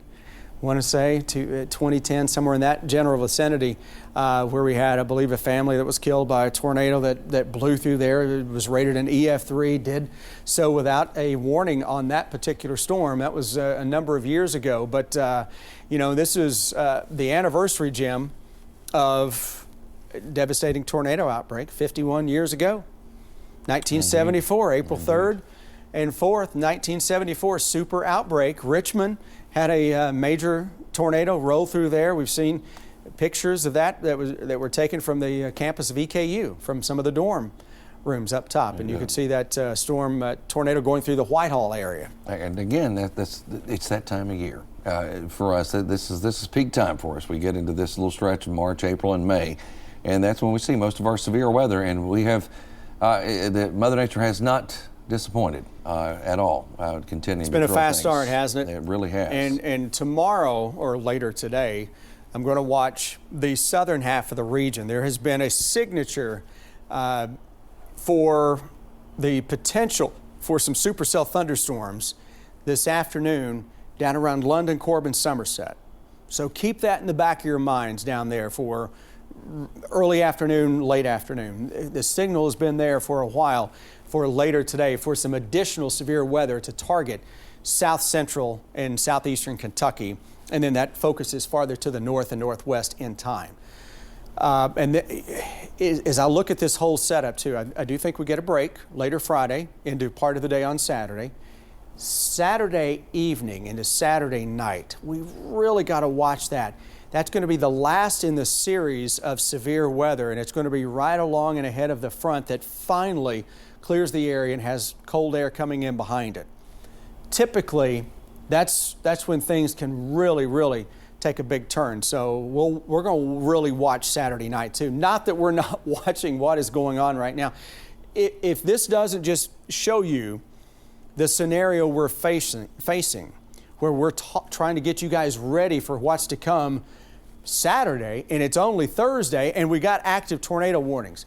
This is not a one and done event. This is a multi-day event of severe weather and flooding rains across much of Kentucky. And we're going to be in the thick of things for the next several days. It's not going to rain all the time. I do think for a while Friday afternoon and on Saturday afternoon, you guys get some great weather. It may hit 85 to 90 into eastern Kentucky on Saturday.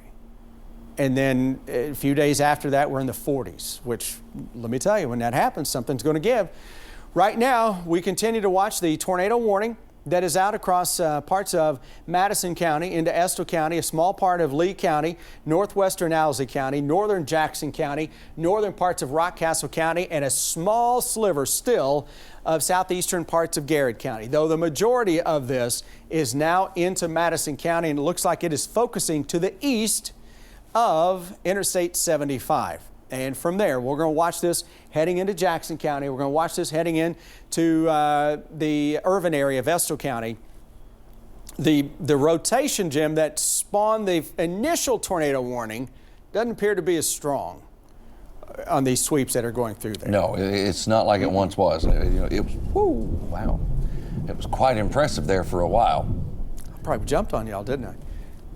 Yeah, that was a big boom there. It was. That was close. That could have been our tower taking one for the team up there. Again. Yeah, again. It's a giant lightning rod, folks. We got it grounded, though, so we're good. We're on generator, so we're all right for you folks. But here is what now looks more like we're transitioning this into some straight line winds as opposed to the tornadic signature that we had just even 5 or 10 minutes ago, which was weaker than what we had 20 minutes ago. And certainly 30 minutes ago, much weaker. Yeah, it's just not as prominent there. And all the active tornado warnings on the northern side of this, I kept saying they're going away. Well, they're gone, okay? Mm-hmm. They're finally gone away. You don't have any of those that were active there in Moorhead and surrounding areas. And you still got the one out toward the folks in Greenup, but that's about it.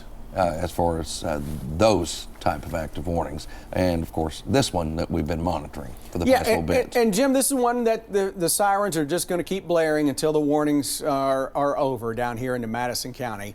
But looking at the radar, the signature has improved to where this does not appear to be tornadic at the moment. Now, it doesn't mean it can't flare right back up and create a little more spin, but this now into Madison County appears to have more of a straight line wind signature. And I'm looking at the whole line itself, that we're seeing a little bit of a weakening trend, thankfully, with this line.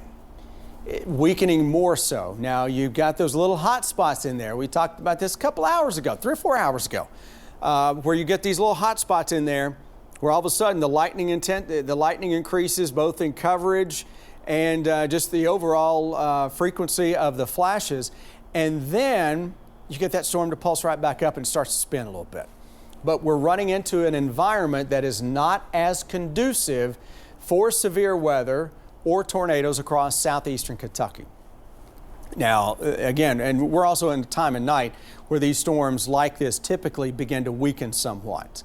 Now, tomorrow we're going to fire these right back up, southern Kentucky, and then they're going to march right back to the north. And I think tomorrow night we could be doing this again with more waves of strong and severe thunderstorms targeting much of central and eastern Kentucky. So again, not a one and done type of a deal, but the warnings that are out for severe thunderstorms with this current one and that one lone dog of a tornado warning that is out for the same cell that is into Madison County and cruising its way to the east. But the storm that actually prompted this tornado warning, that part of the storm has weakened substantially. Doesn't mean it can't still pulse back up, but until 3:45, you got until that tornado warning expires, 3:45, Estill, Jackson, Lee, Owsley, Rockcastle counties. And that also includes southern parts of Madison County. Garrett County, you're good. That storm is well to your east, and we're just a few minutes away from getting this storm out of the 25 corridor, out of Berea. Richmond, the thunder is going to be jolting you around for a little while, and that's going to be for all of us through the overnight. Tomorrow at work and school, you're going to see a lot of people yawning, right?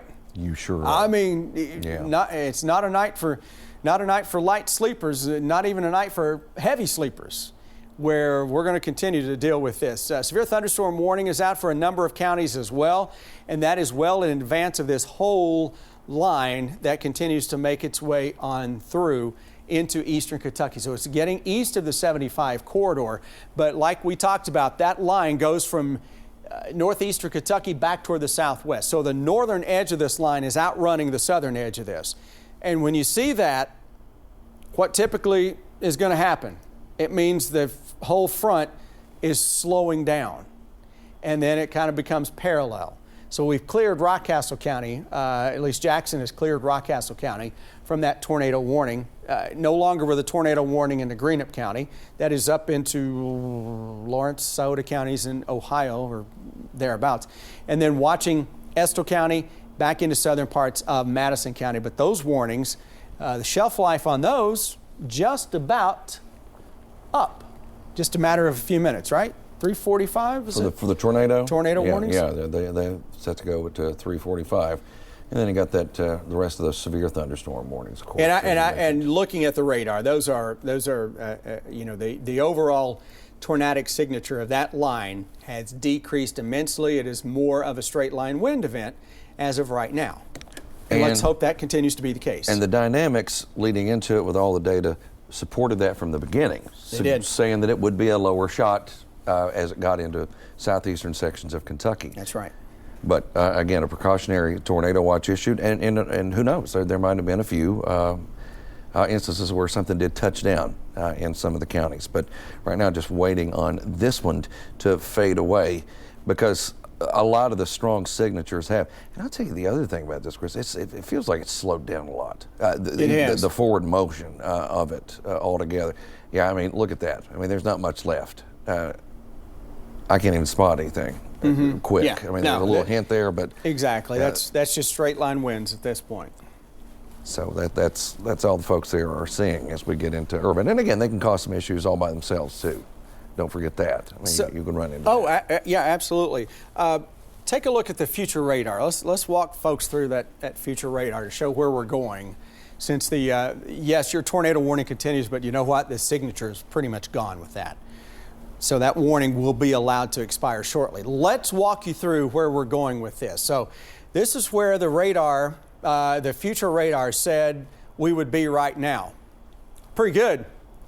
I mean, this thing's been money, folks. If you've been watching us for the past couple of days, this future radar, it's based on a computer model known as the HRR. The HRRR. Instead of calling it the HRRR, we just call it the HRR. And this is what it's based on. It is a short-range model that has really good vision.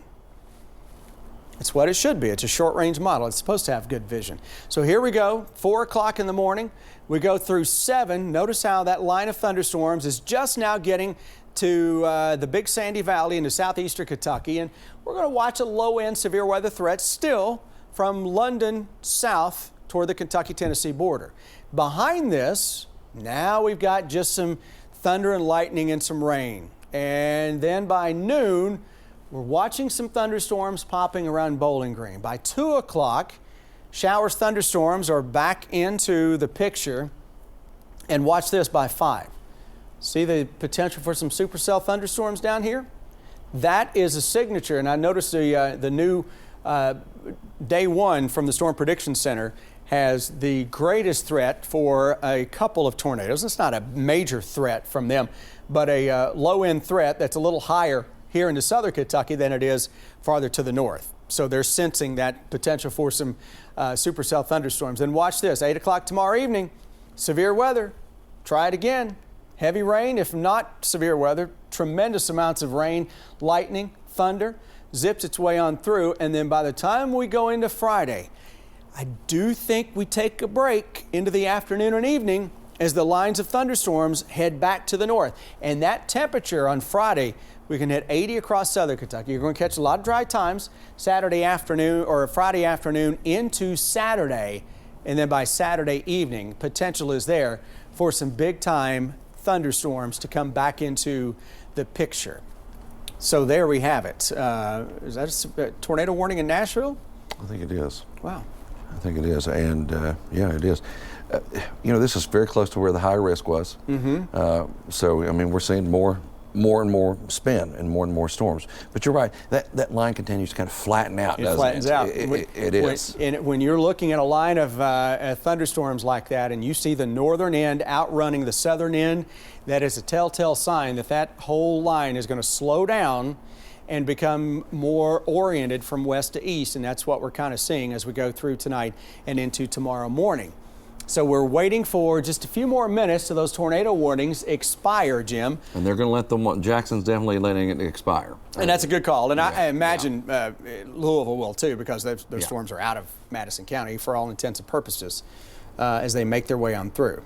And we'll get those to expire. And I do see as you mentioned, the National Weather Service down in Jackson in Breathitt County going to let those warnings expire there. And the warnings across northeastern Kentucky have expired too. You do have a warning on the other side of the Ohio River up there into southern parts of the Buckeye State.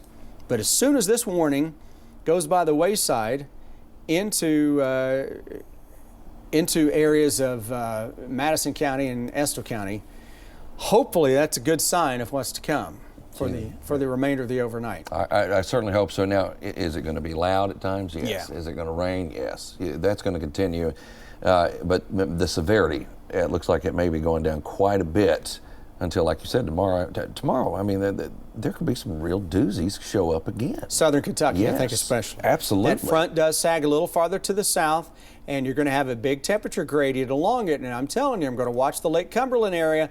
You folks into southern Kentucky, watch for some supercell thunderstorms and some spin to go up tomorrow afternoon and into the early evening. So, as we've been trying to prepare folks for, this is a multi-day severe weather event that we are facing across our part of the world. And it's not a one and done. It's not even close to that. I wish it were, but, folks have had about as big of a heads up on a major event, Jim, as you're ever going to have with this. The fact that the flood watch was issued on Monday was significant. Yeah, right. That was wonderful news. They kind of broke protocol with that by issuing it more than 48 hours in advance. But we knew what they knew, and we knew. We all knew what was coming, and an excellent call on that. And we had the first alert weather days out for this week last week to give folks, almost a week's advance notice on the potential that we were seeing for this week, and then right on through the upcoming weekend. And next week we're going to calm it down. But you know what we're going to do? Going to turn it chilly next week. Oh, extremely. Okay. I mean, spring breakers next week. Yeah, I don't know. Which would you rather have? Spring break this week and have all kinds of rain and thunderstorms, but warm temperatures, or drier conditions and then cold next week? They'd probably still take the dry, I would imagine. But you know what? They don't get a vote in it. Mother Nature does. Mother Nature runs the show. We got to take what we can get. That line is still pretty intense there in Estill County, but still no spin showing back up with that yet. No, but it's pretty good straight line winds. It's not there. You're right. It's not, and I think we're going to be in pretty good shape here soon when the all clear comes. We're 2 minutes away from the official expiration, and as a matter of fact, on my other product over here, I've got it. It's dropped. It's dropped. Yeah, dropped. I've had mine has dropped. Have dropped as well. Just waiting for the Madison County section of that to go away, which it's it's not really even what would be the most severe part. It's not even in Madison County. No, it's out of anymore. Madison County. So, but again, the shelf life on that is 1 minute and 10 seconds. Not that we're counting. No, we would never count. Never. 3:45.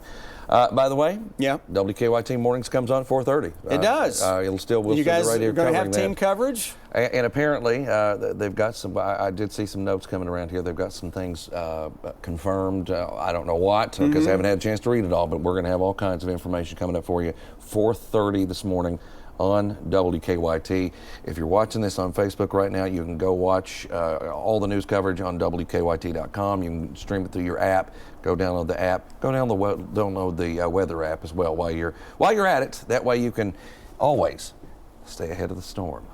Yeah, we're here to keep you safe, no matter the time of the day, no matter the day of the week. Jim, you and I were in here on Sunday for a whole lot of hours. We were. We sure were. And I believe that was our fourth or fifth weekend we've been in on this year, since January 1st. Well, snow too. That's snow, right. You're right. ice, flooding, severe weather. Awful flooding. And you know what? Guarantee we're back Saturday night. Well, you're probably right with the way that everything's coming together. By the way, Madison County, 57 mile per hour wind gust at the Maisonette there. The Maisonette. Wow. Yeah. And that's on the eastern part of Madison County, right? Toward Waco. Yeah. Yep. So that storm still has some pretty good winds with it as it makes its way into Estill County and toward the Mountain Parkway there into Powell County. So do they still have the severe thunderstorm warnings, or did those drop? Everything just dropped. I just looked at the map and everything's gone for some reason. Let me see what they're officially saying. No, I see a warning up to the north of that, but yeah, the warning to the south has expired. Yeah, that big blanket, that. Yeah, I'd probably keep a severe out for Estill County and Powell County as that races to the east, especially given the fact it just produced a 57 mile per hour wind gust into eastern Madison County, right? Within the last little bit, but there you go, Chris. Almost quiet as far as warnings are concerned now. Don't jinx us, my man. Almost. But just severe thunderstorm warnings remain active there through Rowan County, through Fleming County, Bath County. Montgomery County is included on that, but it's really not affecting you the severe section anymore. It's still pretty rough, but it's not on that severe level like it was a few minutes ago. Yeah, we'll watch that storm that is on the Estill and Powell County line, and then Jim's going to get ready for WKYT News starting at 4:30, and just I guess we're a little over half hour away. 45 minutes or so. Yeah. 44. So yeah, you'll be able to check us out then. Okay, so no more active tornado warnings, no more severe thunderstorm, not the greatest coverage of the severe thunderstorm warnings. We'll wrap up this part of it, and of course, if we get any more warnings before 4:30, we'll jump right back on with those. If not, Jim and the crew will be with you starting at 4:30, and he's going to pull. They extended that severe thunderstorm warning. I just see popping in. Good call on that one. And Jim, I don't know why it disappeared. I don't either. Yeah. It may have been just one of those kind of fluke things, where the timing on it didn't match up with the cancellation, or the extension didn't jump in automatically. The time was off just by a few minutes. But Jim and the crew will have team coverage starting at 4:30, and here's the deal with it. We're going to be covering the potential for flooding through the morning, and then later this afternoon the potential for more severe weather that would take us through tomorrow night. and into early on Friday morning with another threat for some severe weather as well. So we're going to have team coverage of from right here at WKYT, Jim, as we go through the next several days, running through the weekend. Because there's a lot to watch, and we are the spot to keep you up to date. We've been talking about this for a while. We've actually been talking about it since last week. Yeah, we have. You know, and we will continue to talk about it and keep you up to date. All right, folks, thanks for joining us tonight. If we get any more severe damage reports, we're going to break in and let you know. We get any tornado warnings, we'll break in and let you know. If not, we'll see you on WKYT News at 4:30 coming up in just a few. We now join our regularly scheduled program already in progress.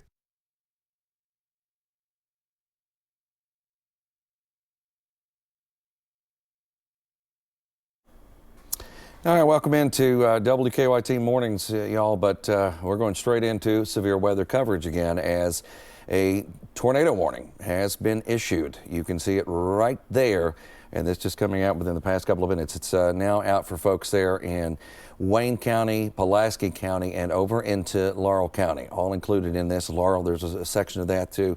5 a.m. That is the expiration time on this particular warning. And there you can see it a little bit better as I pull back the actual warning information.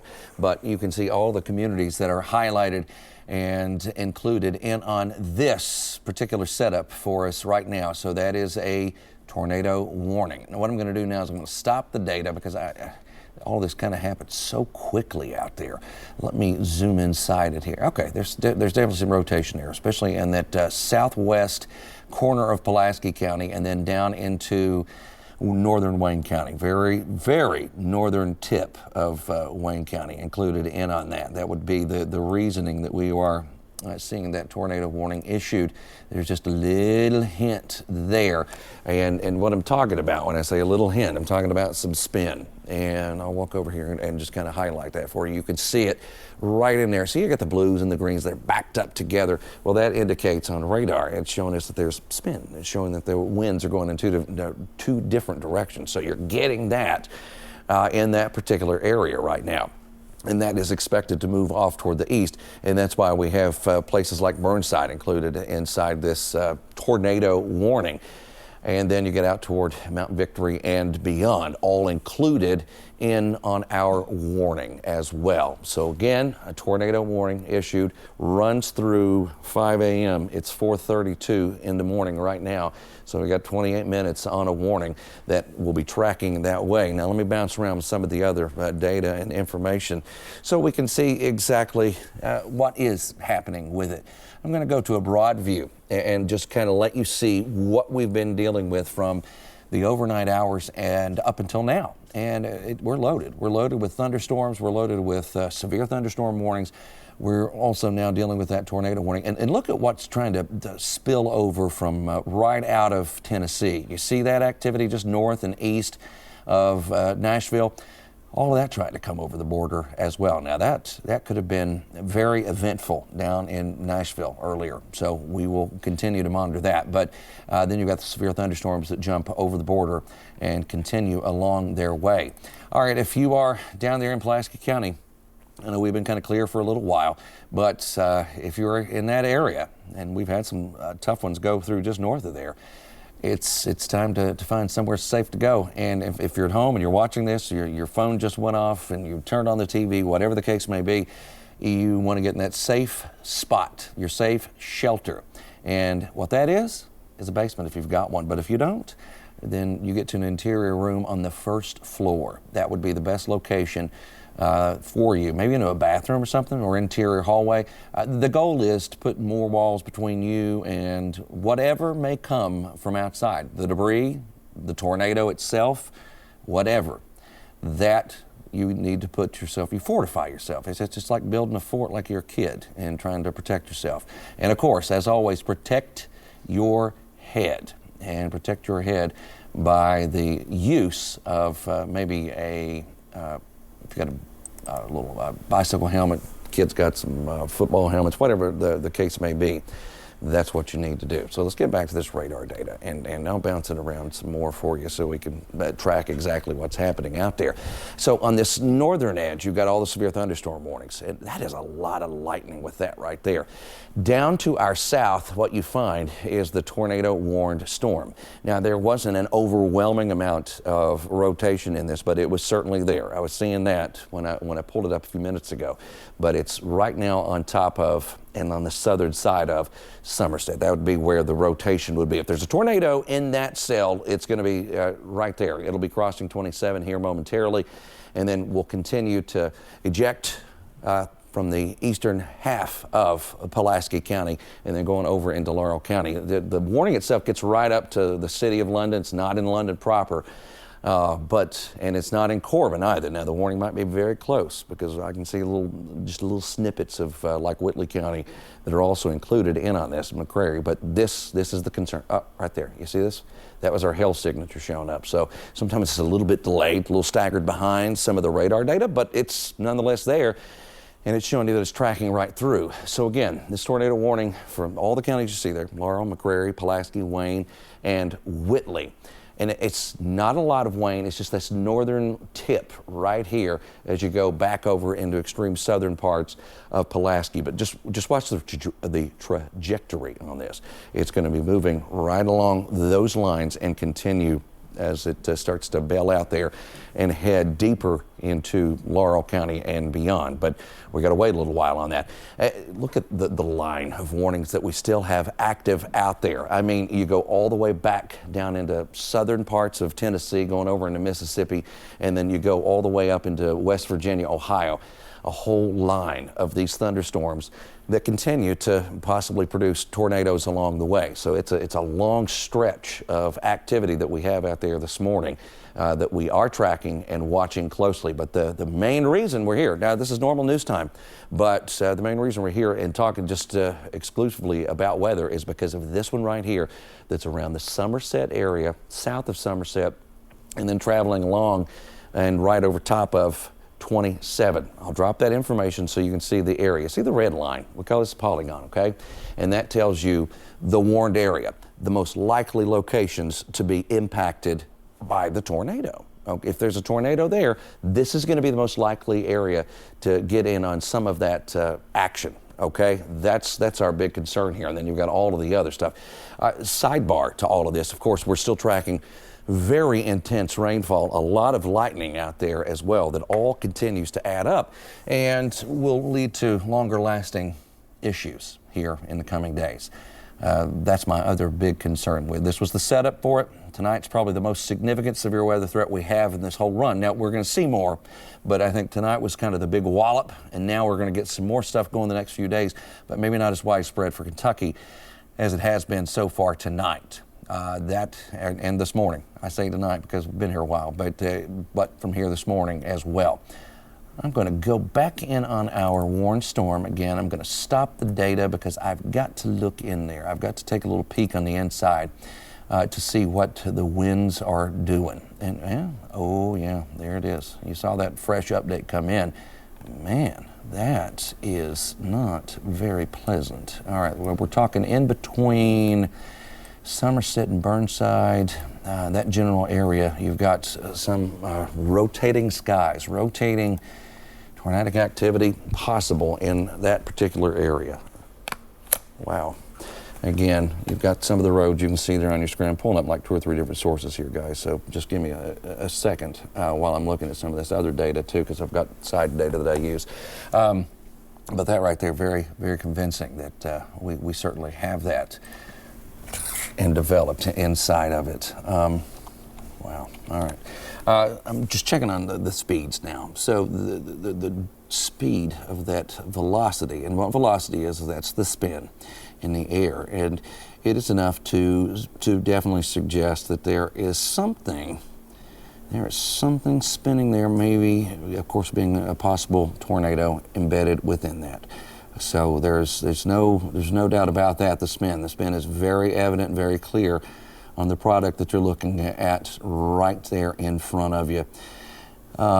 In some of the other slices I've been looking at here too, Yeah, it's certainly right embedded within that. So if we've got something, it's going to be hanging out right in that location between Burnside and Somerset. Now, this is moving at a pretty good clip, too. Keep that in mind. So with that being said, this is going to race through that area. You just got another update right there on the radar data as it continues to churn, now over 1247, that general area. And I'll zoom in tighter so we can get some more of these communities and some more of these roads that show up for you, okay? So that way we can tell you exactly where it's headed and who needs to, a lot of you need to be in a safe location right now, but Ferguson, folks along 914 there, close to Ferguson, 192 down in that area as well. It's getting ready to cross even more sections of that because 192 runs all the way over there on the other side as well. See it? That's it right there. It goes up here and then it goes all the way back down there, and then that takes you out toward Mount Victory in places. But I'll be honest, I think that the way this is heading, it's going to head more toward the north and east. It's going to be on the northern side of this warning, all right? And that warning can, it's producing within that tornado warning, we are looking at 60 mile per hour winds, and then you're looking at that possible tornado that is in there. And again, we were just looking at the spin. This thing's moving about 65 miles per hour. All right, so what I can do with that kind of information is I can spit you out a track that goes essentially along where the core of this storm is, and then we can move it and it'll plot a bunch of communities for us because it's all kinds of great, helpful information that we can get out there for you too, so we know exactly who is in the path. And I've just got to make a couple of adjustments to my data. There we go. All right, here we go. I'm going to plot this out for you right from the core of this, and again, moving more toward the northeast. This is over the next 30 minutes. There we go, 30 minutes. And I've got places like Bent, Acorn, of course, the city of London. That's a little farther out there. And Alcalde there in Pulaski County. You see them all popping up there within the path. But that's who's included in on where this particular segment of the thunderstorms is headed. Now, there's a severe thunderstorm warning that wraps all the way around that too, because the winds are fierce in this. I mean, they're pushing out at 60, 65 miles per hour. We've had some stronger winds earlier, but that right there is still pretty intense as far as the wind is concerned as it moves through that area. So a little while ago, radar indicated that spin, which I had up on showing you just a few minutes ago, and now we are into this mode, tracking what is likely passing through Pulaski County as a potential tornado. Again, south of Somerset's where the bulk of that is. You can still see kind of the little notch on the radar picture there, and you don't usually see it a lot on this particular version. You see it more on what I'm about to give you, but you can still see it right there where you've got the rounded and round nature. And I'm going to highlight it. Don't worry, I'm going to show you. I don't want you to be confused. So you've got this right here. You've got a little spin that continues to show up there close to 1247, and then this system itself, it just continues to take off toward that direction, off toward the north and east. So if there's anything left in that, that's where you're going to find it. You're going to find it right in there where I was just drawing on the map. So that is what we've got for you at this particular moment in time. Not seeing any other new information about this or any other confirmations. That's what I'm over here looking at 2 or 3 things to see if I can see any confirmation on that as well. But this goes to 5 a.m. It's 4:43 right now. If you're in Wayne County, I know the warning says you're included. You're not. You're not anymore. The actual cell has moved beyond you, and it's more so into Pulaski County, which we can see right there, the core of this thing. Southeast of Somerset, close to Burnside in that area. I'll go tight one. All right, there, see what I mean? See how it just got shaved off the back, that red line? That's the warning getting pulled apart because that section of it is no longer included. But you've got the Bent area, Poplarville, likely goes north of that, the Dykes community, Acorn, Goodwater, Mount Victory, Shopville as well. I mean, it's right there around you. It's probably already pretty rough there in Shopville. It's just not the core of this thing where the spin was located is just a little bit more toward the south and west of your location, which is what I'm checking on. But just looking at that signature, because when I pull that data up right there, I know we're throwing so many things at you. It's for me to look at so I can give you the best information possible. I'm not trying to confuse you. That's the last thing I want to do.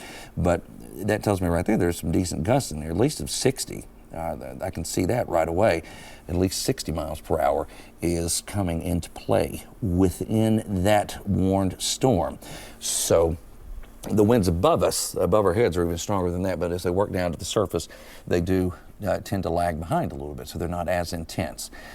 But right now, just east of Somerset, you've got that general flow and what could very well be a possible tornado in that area, headed off toward the east, northeast at around 65 miles per hour. East northeast at around 65 miles per hour. So this is the reason you're hearing my voice is we are looking at that warning. We've got another tornado warning that has popped, not technically in our area, but it's just outside of it. This goes over to Johnson County with a tornado warning, and it goes into Lawrence County as well, and it even includes a little bit of looks like a little bit of Martin County too, but tornado warning has been issued out there too, and that goes to 5 o'clock this morning. That does include, as you see right there, the community of Flat Gap. We remember them several years ago being just absolutely destroyed with major flash flooding, and that area now dealing with possible tornado out there as well. This one's going to track right along US 23 and then go over toward Lawrence County as well, and that goes until 5 o'clock this morning with that one too. And I'm just curious, again, this is right outside of our area, but if you're, I think we're probably still streaming all over the place, and if you're watching on one of the streams, I'll certainly get you up to date here. There is some indications there along 201 that there is some spin embedded within that particular cell. So that is also out there and lurking and moving across the area. And what I'm seeing now is more severe thunderstorm warnings joining in all around that. But there was just that little spot that looked like it could spin there in Johnson County. And of course, Johnson County, go back 2012, they lost 3 people in tornadoes there in the March 2nd situation. That was more into the Van Leer area. This is well north of that, though. And that's moving through there. So I'll bounce around. I'll continue to kind of monitor that because I know we've got all kinds of interests out there all over the place. But right now, the one impacting a big chunk of Pulaski County is happening right there. Tornado warned storm that is in place and continues to kind of barrel along. I'm going to look inside it again, and some broad stuff within that, some decent winds, and it's loud. I'm not going to discount that at all, because you are getting in on some of that wind and lightning and everything that goes along with that particular feature when you get a thunderstorm like that. But this is just one of several warnings that we tracked during the overnight hours. Now we're going into the morning here a little bit later, and we still have them going. And I don't think we're finished. I think this was kind of the big punch of severe weather today, but I think we're going to keep seeing daily chances. There's another chance later on in the day, and then we'll get more chances here, I think Friday and into Saturday as well. And then, of course, it all contributes to that potential major flood event that we could face out there. All right, I'm going to reset. I'm going to show you something. I'm just going to kind of go through all of this. And part of the tornado watch has expired. You've got this right here that will expire as soon as that line that's moving through there right now, as soon as it gets out, you folks there, McGoffin, Johnson, those areas, it'll go away. The watch will go away. The rest of us will remain in the tornado watch for an extended period of time. I don't think it sees 7 a.m. though, okay? I don't think we go that far out with it. Here are the different warnings. Severe thunderstorm warnings from Huntington, West Virginia, Ashland, right outside of Charleston, tornado warnings, of course, into Johnson and Lawrence counties, and then you get back into Pulaski and Laurel counties, you got that tornado warning as well, with most of it still hanging out in Pulaski. We look back down across the border, Nashville under another tornado warning, okay? You see this one? You see that warning right there? That was there earlier. That cell that caused that last warning was there. Now it has moved off toward the north and east. Here's the flow. I mean, just watch this. It's like we've opened up a fire hose. And I say that because there's just so much water coming with this, and all this very stormy activity is just a pipeline that is dispersing all of this moisture all across Kentucky right now. That's what you're seeing. And this is loaded. Look at that, loaded with lightning as well down there as you get into Pulaski and Laurel counties, and then the other warned storm that's up there into Johnson County as well. Now, this is the outline, the polygon is what it's called. Right here, the lines showing you where the warned area is. You're in the southern side of Pulaski County, I think you're fine. If you're in McCreary County, you're in Whitley County, you're in the city of Corbin, you're fine. Even though the warnings are right there bumped up against you, you're fine. I think it's going to be right tied to this section right here as it marches off toward the east, and will continue into Laurel County. Maybe the southern tip of Rockcastle County could get included in on this as well. It got loud there again, but that's just a traditional severe thunderstorm. There was just a little hint of some spin that got this part of the warning going. So again, every area that you see highlighted there in red is where we have the tornado warning. And just knock Wayne off of that, because the Wayne's not on there any longer. That has all changed over the last little bit. Backing it up again, just look at the overall setup and the dynamics that continue out there for us. What's happened is the line has shifted a little bit. Last night, when I first got here, it was coming as straight, but then it started to get a little bit of a lean to it. The northern section of the line was outrunning the bottom. And when that happens, that means it's about to go flat, about to go stationary. That keeps the storms flowing in the same location over and over and over. So that is where we get the high risk of flooding. We had a high risk of severe weather out in western Kentucky last night, early this morning, and we also have a high risk of flooding across parts of Kentucky as well with this. But right now, the main focal point is this tornado warned storm. Now I'm going to jump over here again, and I'm going to look inside, give you, we almost call it like an MRI is what we call it. It is just a different way that I can look at it, and I can give you a better idea of what's happening within that storm when I look at other areas. And let's pop this out there. And yeah, there's still some broad stuff there trying to show in that area. But I imagine as we get closer to time here, we will probably see it go away, because that circulation is getting rather broad in that storm. So they might even let it go a little early. And yeah, I think that's what they're going to do. Yeah, just looking at that rotation factor, it does indeed look like it is no longer a big push for us in that area. Now, before I cut with this and take you into some of the other stuff, into regular news coverage here in just a few minutes, look at this. You've still got all of this lined up down to our south.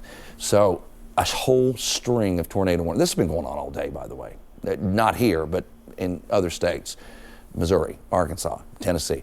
Now, tonight in Tennessee as well. Now, 1, 2, 3, 4, 5, 6 tornado warnings active down there, 6 different ones. And then we've got our own warnings that are active around here. Now, this one's going to go away. It's just not dropped off of the data set just yet.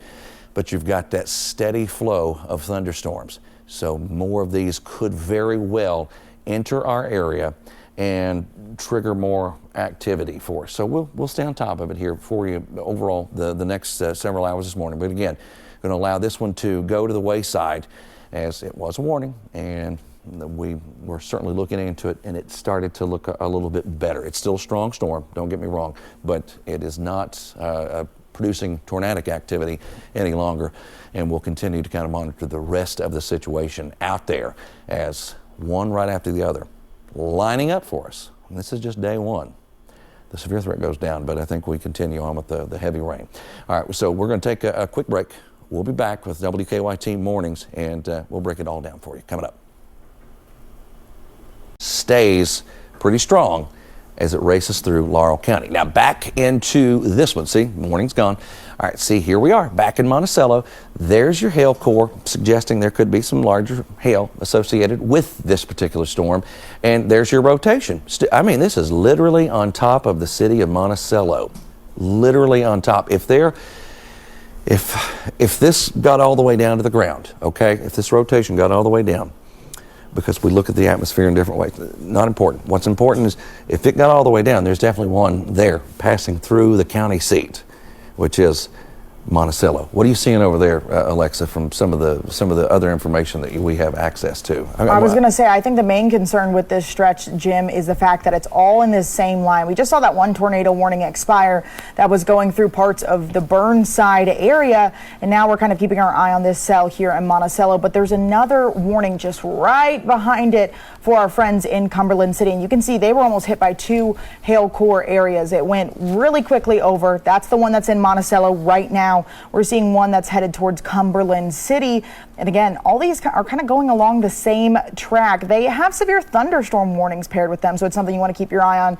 Looking like, I would say, Jim, that Cumberland City one has some nice rotation on it as well. If that keeps on the direction it's supposed to be going towards, looks like it'll be going just north of Monticello too. So if you guys see, it's the same areas. If you are in Monticello, go ahead, seek shelter, make sure you're in your safe space. It's going to be really important for your area. If we look at it, you can see there's still rotation in Monticello, but then we go right back and it's in Cumberland City. So it's both areas. Wow. I'm going to try to expand it so we can see that. Really tight-knit area that's already was initially under that tornado warning that expired. If you're in an area like Ramsey Island, Bethesda, Cartwright, make sure you're seeking shelter. Eadsville, that's just north of Monticello, you might want to watch out for this second system as it gets a little bit closer towards the area. Certainly something you want to keep your eye on here in the next 15 minutes or so. So that first one, again, guys, expired already. I'm going to zoom back out so you can see where that's located. It's now moving deeper into parts of London, Laurel County area. That's that original storm. Still going to be pretty loud, folks. Even though that tornado warning expired, it's still going to be a louder system. And something we probably also want to keep our eye out for is this other severe thunderstorm warning that's been issued. That's the one that's been kind of funneling these really active cells into this same area. So it's following all along this same stretch. Again, Monticello has been seeing some real activity. I'm going to go ahead and animate it again so we can get a better look at what's happening right now. Let me press play. It looks like these cells are not only, they're quick moving, but you can see they're following along parts of 90. So if you were to hop on 90 in maybe like just north of Albany, go south of Cumberland City, up through Monticello towards Burnside, they've seen consistent rounds of activity for that area. I'm going to zoom back out and see if we can pause it one more time and show you guys where these active warnings are. Remember, this is right where we switch our time zones. So they're going to last until 7:15 for our area. I know it says 6:15 for our friends in Clinton County, but remember, they're on Central Time. That's going to be different than our time, right? We need to go back towards Eastern Time. So Pulaski and Wayne counties, 2 areas. Jim, you were mentioning earlier that you think with this cell here in Monticello, it'll get a little bit closer, don't you think, towards the Somerset area too? I do think so. Just watching and following along with the trajectory of this, it would be probably closer at least to Burnside, which is closer to Somerset. The others have been passing a little more south of that. So you've got that in Monticello, which is still a very concerning look. I was looking at some of the data too, just off screen, and just doing some more examinations of it with some of the other stuff we've got here, and it is certainly still trying to produce that spin, which means it's trying to produce a tornado. We've got all of the communities you see here. 727 puts it in Burnside. So it is 704, puts it in Burnside at 727. Now we're going to stay with this. We're going to stay with this until the warning expires. I don't think we're going to, I think it'll ride out its course at least, but it matters on what it does once it gets into Pulaski County after it jumps through there. There's Mill Springs. Again, that's the second time I've had to say Mill Springs this morning, with one being directly in that area. So Monticello's here, Mill Springs is right there. And this one, the first one, oh wow, it just can. They're two back-to-back right near Cumberland City with some rotation for that warning that's going to expire Central Time. I wouldn't be surprised if they keep it up for going even further too. Yeah, this is going to have to go to a completely different warning. I mean, this one, because you've got some right here, then you've got the one that was the initial push, the initial cause for this warning that's about to go into Pulaski County. You're absolutely right. So that one there, I mean, yeah, wow.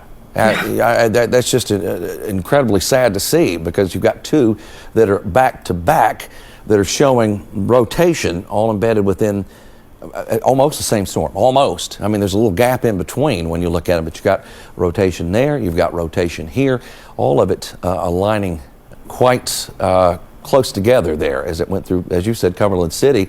And then you got the other one that's out there around just north of Monticello. It's Cabell, looks like Cabell. Yeah, Cabell, Frisbee, Eadsville, Monticello, even parts of the north side of Bethesda, I would say. But you mentioned Mill Springs earlier. They got hit by that first tornado warning that we saw issued.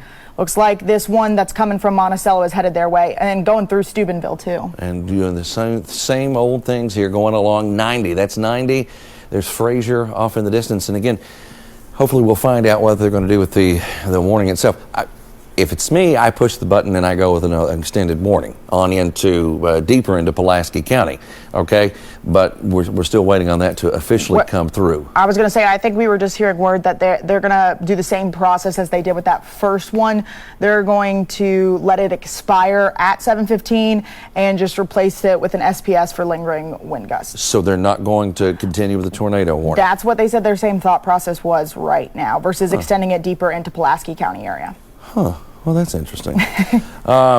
Certainly rotation embedded within that, but well, now that scan doesn't look as impressive as some of the others. Losing a little bit of steam. But that's why we continue to go in. That's why I keep saying, hey, let's look inside. Let's look inside. So that's why we continue to scan these so we can see exactly what they're doing.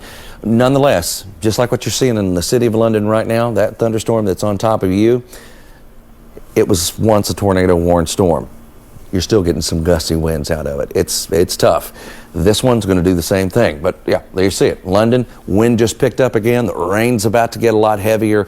At one point, this was a tornado warning storm. It's not now, but it's still a gusty little noisemaker that's going to be passing right over your head. You've got about 1/3 of an inch an hour precipitation rate. So it's coming down. It's doing okay. And the intensity, I can't tell you what that means in decibels right off the top of my head, how intense it is, because that's one of those things you learn early on, and then you just learn to read other things with it. But right there, you've got that one that's going to jump over from Wayne County into Pulaski. Right now, the plan is to keep it as more of a special weather statement, right? Yeah, that's what that looks like they're going to say. So instead of even a severe thunderstorm warning, they're going to go with a special weather statement right after that. But you can see how this is all tracking through. And what she's done, she's highlighted a second area here. That second area is also one of concern because it had some rotation showing up in it just a little while ago as well.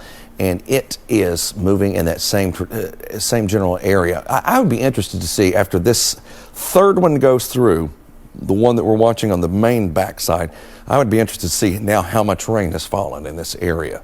Because that's a lot in a hurry when you get 3 different cells that could be possibly producing a tornado. That's an intense thunderstorm that gets to that level. So a lot of rain could be associated with that as well. So we continue on with this warning till 7:15. It's 7:08 right now. You've got the hail cores showing up here in a couple of spots indicating there might be some larger hail. I'm going to jump over here, Lexa, and look at some stuff, but just tell us what you're seeing there. I was going to say right now we're still tracking both of those cells. They've been kind of coming from this same area that's along the Kentucky-Tennessee border. You can see if you're located in Albany, you're not only on Central Time, but you've been seeing these lots of thunderstorms loaded with lightning. They have a little bit rotation. There's another one starting to pop up from that same severe thunderstorm warning in the Albany area. Let's see if they've got any rotation on it. It's still in the tornado warning. That looks like it's got some good rotation on it, I'd say, as it's going. I wouldn't be surprised if maybe they're interested in maybe carrying this on further. We just got another update saying both Pulaski and Wayne counties are looking around 60 to 70 knots of shear, which is kind of helping this stuff dissolve for the area. It's not It's not lasting, which is always a good sign, but it's still going to be really loud, active thunderstorm. Just because your tornado warning expires doesn't mean you're in the clear quite yet. I'm going to take a little bit of a wider look for us to see where all of these storms are coming from. Our friends in Tennessee area have certainly been busy in the overnight. It's all these severe thunderstorm warnings that are almost like they're pushing up into parts of Kentucky. That's what's been causing us some problems. You can see they're loaded with a good amount of lightning throughout the area, and that's going to carry on for our day today. Now we've got just this last section here. It's set to expire here in around 5 minutes. We'll go in and check both of these cells. Looks like there's a little bit of hail associated with both of these thunderstorm cells. If they've been losing a lot of the rotation thanks to some of that shear, which basically means like difference in wind direction and wind speed as you go from place to place. So that kind of helps us get rid of that thunderstorm activity. And once you see those two separate colors on the radar, that's when you got to be worried about rotation. So I guess I'm a little surprised now that they're starting to let this expire versus extending it into Pulaski County. I'd say if you're in the Mill Springs area, that first one is moving right over you. Monticello, you're in a break for like maybe a second, but there's another one moving just north of you. I think they both still have some pretty good rotation. Yeah. I don't know why they're not going to extend that into Pulaski County. So some folks, if you're on the Pulaski County like border, maybe go ahead and take some shelter, right, Jim? I absolutely would. Again, I was over here just looking at some of the numbers more specifically, and yeah, I mean, that's a stout little area, and then that's a stout little area where you've got what Alexa was pointing out there for you. You're looking at colors that are different. You're green to red on this spectrum that we use. You got some spin right there. Yeah, I mean, yeah, and even all kinds. So take me way out. I want to take me way out and just put me on regular radar data, because I want everybody to see what's happening in these communities. So you've got all this energy that's been rolling in from across Tennessee. Look at all these severe thunderstorm warnings. So for an extended period of time, we had a bunch of tornado warnings that were out there in Tennessee. Well, they just kept rolling along. And they didn't make it over the border. Now we're getting into that time frame where they're making it over the border, and they're getting into some of our communities right here. So they keep the spin, they keep the severity, and then they get delivered over into southern parts of Kentucky. They jump the border, they get over here, and they're intense, and they likely produce at least strong winds and the possibility of a tornado. So that's going through Wayne, and will likely cross over into Pulaski as a pretty strong little thunderstorm. It might not go full-blown severe, or, as she said, an extension on the tornado warning, but you've got two back-to-back that are right there producing all they can handle, really. I mean, that's a good, I know it doesn't look as impressive as some of the others we've seen. It's still got a little hint that it spins, but it's not as intense as it once was. And then you got the follow-up that had a little hint of some spin that is also right behind it. Either way, though, what you walk away with here, Alexa, is when we see some of the brightness of the color, you walk away with, oh, there's definitely some good wind in there. Oh, yeah, there's definitely some strong wind. So you at least have that. I'm going to look at some of these numbers again. I was going to say, right now what we're really focused on is, as this tornado warning is gearing up to expire here in about 2 minutes, just because it expires, folks, doesn't mean you're in the clear for your area. You can see all three of these cells. The one that is currently just moved over Albany, it's over the Cartwright area. It's headed towards our friends in Zula, Bethesda, Ramsey Island. You got that other one up towards Eadsville that's starting to move into the region. They all are kind of packing a punch for the region. And it's looking like that they still are going to hold on to some strength. I don't think we're the only ones that are thinking that here. So I'm hoping that you are still staying alert. Let's go ahead and look again at that storm that just moved over Monticello, over Mill Springs. It's headed towards folks in Fraser right now, in Hardwick. It's been kind of going in and out with rotation. Parts of the National Weather Service were saying that because of some shear in the area, it's not been so, I guess, active, but still, it's definitely causing some concern for our area as we're trying to look at it for this system. Now, one thing you're going to notice is, here, let's go ahead and play it and see how fast it's moving right now. If you're in areas like Burnside, this system's moving quick. It's going to be coming towards you. It's kind of going slow. Let me pause it and kind of do what Jim had us do earlier, where we had that first tornado warning came through Burnside area. Then we're seeing this second one fuel up, went through north of Monticello, and now it's headed once again towards the Burnside area.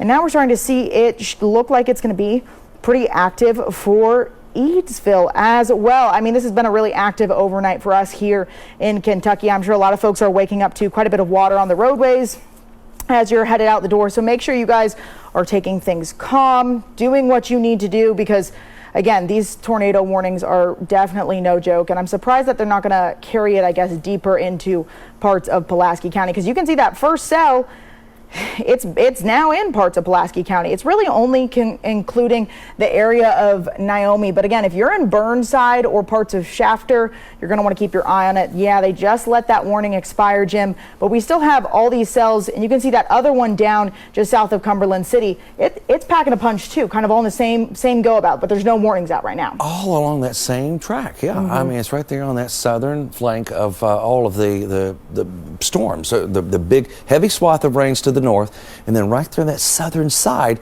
we keep running into these thunderstorms. Still some gusty winds, still hints of spin there in Monticello. Okay, just looking at this from this point of view, this perspective, just right here, me looking here and me looking at some of the stuff I've got off camera. I do think so. But as it stands, the warnings have all gone away. So let's drop this, the velocity, and let's zoom out again, just to look at the whole broad everywhere from, there we go. So with that being said, with that last tornado warning going away, expiring, now what we are going to do is we're going to continue to evaluate, we're going to continue to watch the whole situation, and what we'll do is we'll get caught up, we'll see if there are any more warnings, and then we'll jump in again. But we'll get back to our newscast, of course, over on the CW Lexington. If you're watching this on WKYT, you can stay with us and get local news over there, because we're going to be doing that here in just a couple of minutes. So stay with me, Alexa, Destiny, and Mariah. We're all here. So stay with us here on WKYT.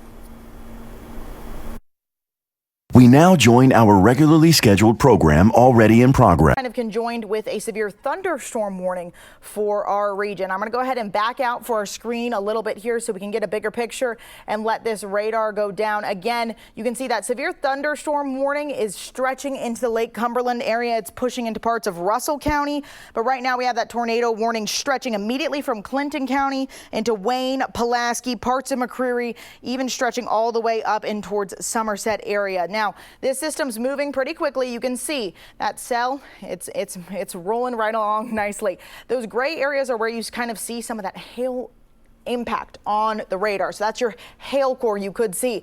There's a good amount of lightning with this storm system as we are tracking it into our area. That initial tornado warning literally came up from Tennessee into parts of Clinton County, and it got extended, I would say, almost as it was already in parts of Wayne County. This is the same area we've been seeing a lot of damage already throughout this morning. Again, look at this. Cumberland City, we were talking about storms moving all along 90 throughout our morning hours. You can see a little bit of hail core activity just north of Cumberland City and headed towards Zula. This is the time where you all need to seek shelter immediately. If you are in Ramsey City and parts of Frisbee, if you're in Bethesda, I know we've been talking about everyone a lot in this area. Eadsville, you all have had quite a few tornado warnings late into the morning hours. Monticello, we saw 2 cells move just north of this area earlier today. Again, this is packing a punch as it pushes into our area. It doesn't look like it's going to be slowing down at all. Let's take another look on the inside of the storm. Again, that's where you can kind of see where our rotation is. It almost looks like it's splitting into 2 separate cells, which, folks, that's not a good sign if we see that. You can see a little bit of rotation around the Cumberland City area. It is on top of you right now. Seek shelter. Make sure your head's protected. Interior rooms, go to the lowest floor of whatever building you're in. This is the time to seek shelter. I'm hoping your outdoor warning sirens are going off. Now, that's pushing in towards our friends in Burl, Zula, again, Eadsville, Monticello. And again, there's a little bit of rotation in that storm. Just moved over Cartwright for our region, and it's definitely going to bring in some strength. I'm going to try and zoom out again and talk a little bit about where it is headed next. I wouldn't be surprised if we start to see this tornado warning extended, but there is a little bit of shear that these cells are running into, so it's kind of hard for things to last, I guess, longer for our area. So if I go ahead and push play on this system, we should be able to start to see that movement. See how quick it's moving up from Tennessee. It's a quick moving system, but again, this tornado warning is going to last until 12 o'clock, and we're going to be with you all the entire time. That tornado warning, again, McCreary, Pulaski, Wayne counties. It's going through the same areas we were seeing earlier, through Monticello, parts of Powersburg, Mill Springs. And again, Burnside was one of the areas we kept mentioning earlier this morning. You guys saw a lot of activity. It's this area right along 90 that we're seeing this intense activity. I'm going to go ahead and pause it again and talk about where this system is headed, so that way we can kind of get a better idea on timing. It looks like I mentioned it's moving to 2 separate cells for our area. If I extend it all the way towards the end of the tornado warning, we're thinking maybe Burnside by 11:55. That's why that tornado warning is lasting until 12 p.m. Delta 11:46, Mill Springs 11:41. Monticello, once again, 11:32. Now, all these areas saw some activity in our overnight and then carried around to the 6:30, 7 o'clock hours for our region. And again, it's still looking like it's a pretty active system for our area. Let's go ahead and back things up to tell you about where this storm came from. We've been seeing lines of activity stretching throughout this region. Actually, there was a tornado warning that expired right behind it on parts of the east side of Nashville. That expired, but that doesn't mean the thunderstorm cell is going away. You can see there's a huge moisture transport happening into the state of Kentucky. And what's happening is there's a lot of convective, juice in Nashville, Tennessee area, and it's doing its best to push into parts of Kentucky. Now, we have a little bit of wind shear that's kind of allowing us to stifle and stop these storms from fully making it into our region, but we definitely need to focus in on how they're going to push over. If you're on any area that's bordering Tennessee, Kentucky-Tennessee border, that's where you really want to focus on that area. I wouldn't be surprised if this tornado warning, if it keeps up the way it's going, it'll go straight in towards our friends in London in that area. Again, it's going just south of Somerset, same areas we saw earlier, Burnside, parts of Somerset. Mill Springs saw quite a few rounds of activity earlier today for that region. It's definitely looking like an active system for our area. Let's go ahead and check that rotation again. We're hoping that things have started to die down. It looks like it's starting to lose a little bit of rotation. So this might end up meaning as soon as we reach the point of things shifting, it'll shift then to a severe thunderstorm. Just because you might lose that rotation, that doesn't mean you're in the clear, folks. These storms are still, again, packing a punch. Whether tornado warning, severe thunderstorm warning, these are some locally heavy rainfalls rolling throughout our area. So if you're in anywhere, the Lake Cumberland, Monticello area, parts of Zula, Gregory, Mill Springs, Coopersville, now's the time to seek shelter as we track this system into our area. Now, again, it's starting to weaken just a little bit, but there is still just a little bit of rotation. And what's also concerning is they backed it up with a severe thunderstorm warning in that area. I'm going to pull this back in. Again, you can see it looks like it's weakening on the front edge, but it almost looks like 2 separate cells that have just now crossed into Wayne County. One immediately south of Lake Cumberland over Cumberland City, and then the other just north of Powersburg. We've got this tornado warning. It's going to last with us until 12 o'clock. There is a lot of lightning in this system, folks, so make sure you are taking precautions. This is not the time to go out and head on the roadway to check on your loved ones. This is the time to make sure you go and find an indoor room, seek shelter, do what you can to stay safe. I'm going to go ahead and re-emphasize. It's headed towards our folks just north of Monticello, and we again had that severe thunderstorm warning. Remember, they're on Central Time, but that's going to last here until 11:30 for Clinton, Cumberland, and parts of Russell counties. Tornado warning is set, though, to last all the way until 12 o'clock Eastern Time. Y'all, when we see things like rotation, that's when we start to get concerned, because obviously we are under a flood watch today. We knew we were going to have a lot of active severe thunderstorm cells, but all of our tornado watches and all of our severe thunderstorm watches have expired. We're not under any sort of watch at the moment aside from a flood watch. So seeing single cell storms that pop up like this, that's what's really concerning for our area. You want to make sure you're taking any precaution you possibly can, because this is definitely a really potent storm system for our region. Let's go back in and kind of take a look at some of those counties that are in its immediate path. It's looking like it's curving a little bit farther northward, kind of like what our systems did the last time. Specifically Eadsville, that's where we're starting to see some of those impacts stretching up towards our friends in Mill Springs and Steubenville. That's where you see that system really starting to curve up towards that area. Let's take a look at that radar. You can see our velocity is not looking too good, guys. That means when you see the two different colors right next to each other, that means we've got two winds going separate ways indicated by the radar. So that's how we start to rotate into our region. That means we've got this thunderstorm cell. It already has some thunder and lightning for our area. It's already putting down heavy rains. And then on top of that, now we've got rotation within that thunderstorm. That's what issues your tornado warning. Your sirens should be going off if you are in parts of Wayne County, McCreary County, Pulaski County, Russell County. Y'all have this active threat that, again, it seems to not be losing any steam as it gets closer and closer. That's probably why it's set to last until the 12 o'clock hour. There's definitely some rotation that's kind of packed in with all of it. I would say even north outside of that original tornado warning zone. You can see those two specific cells that have just now moved deeper into Wayne County. I think the concern for Clinton County is about to expire outside of some severe thunderstorms, but definitely a really active cell that's kind of moving through our area. Now that gray area is when we start to talk about things like a hail core, and you can see there's some lightning loaded on the front edge of that storm. It's moving along pretty quickly for our region.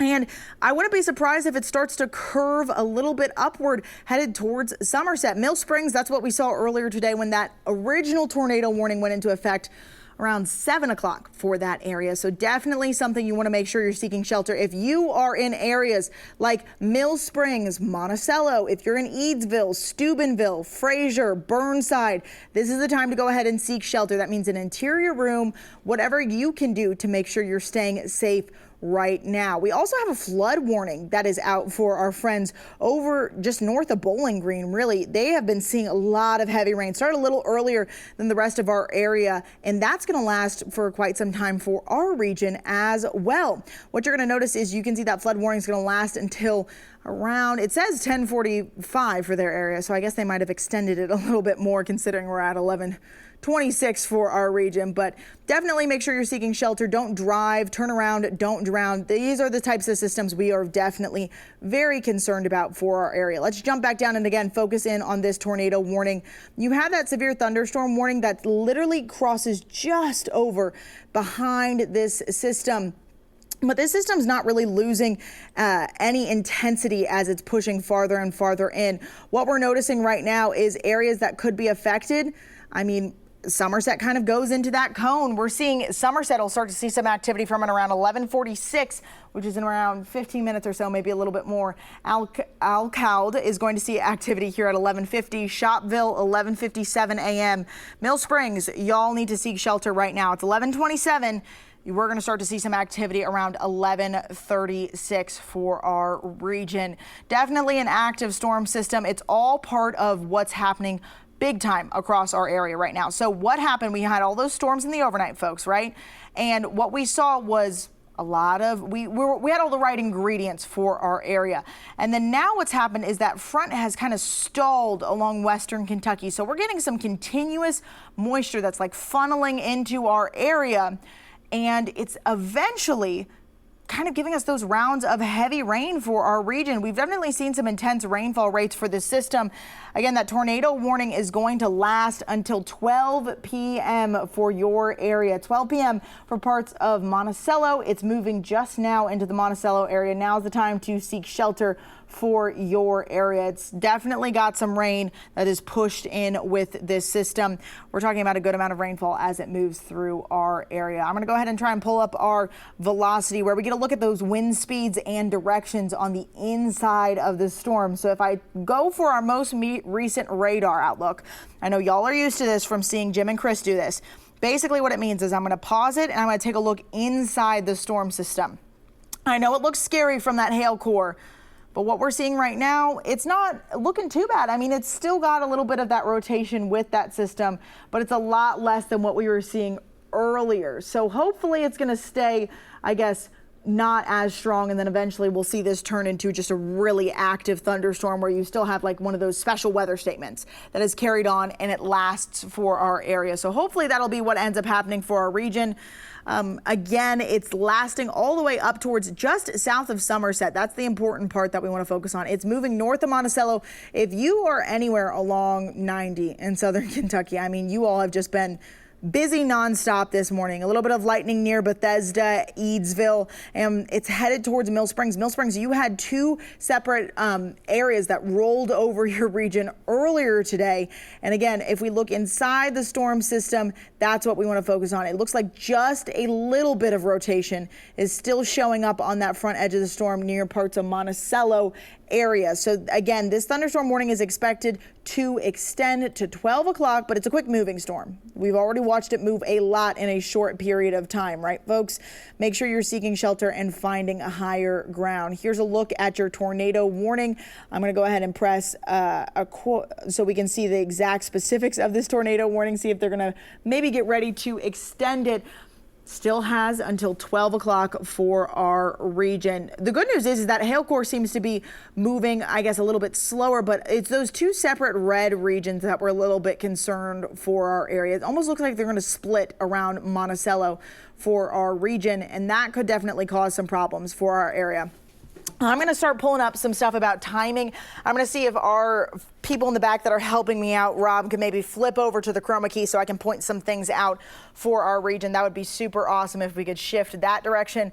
I want to talk a little bit about timing for this system because, again, it's moving really quickly, but at the same time, it's causing some problems for our area, folks. So it's lasting until 12 o'clock, which I know it feels like, hey, that's 30 minutes away, Alexa. That seems like a long time. But this is a pretty fast-moving storm. Here's the areas you want to talk about right now. We've got Monticello. It's going to last until 11:35 a.m. And you can see that storm line is starting to split around that region, around Monticello. And again, it's going to bring in some really locally heavy rainfall. It's got a little bit of rotation to it. That's why that tornado warning was issued. Mill Springs has seen a lot of activity for our day today. From Monticello to Mill Springs, this distance right here, it's saying it's only going to matter about 5 minutes or so. So now is your time. It's actively over parts of the Monticello area right now.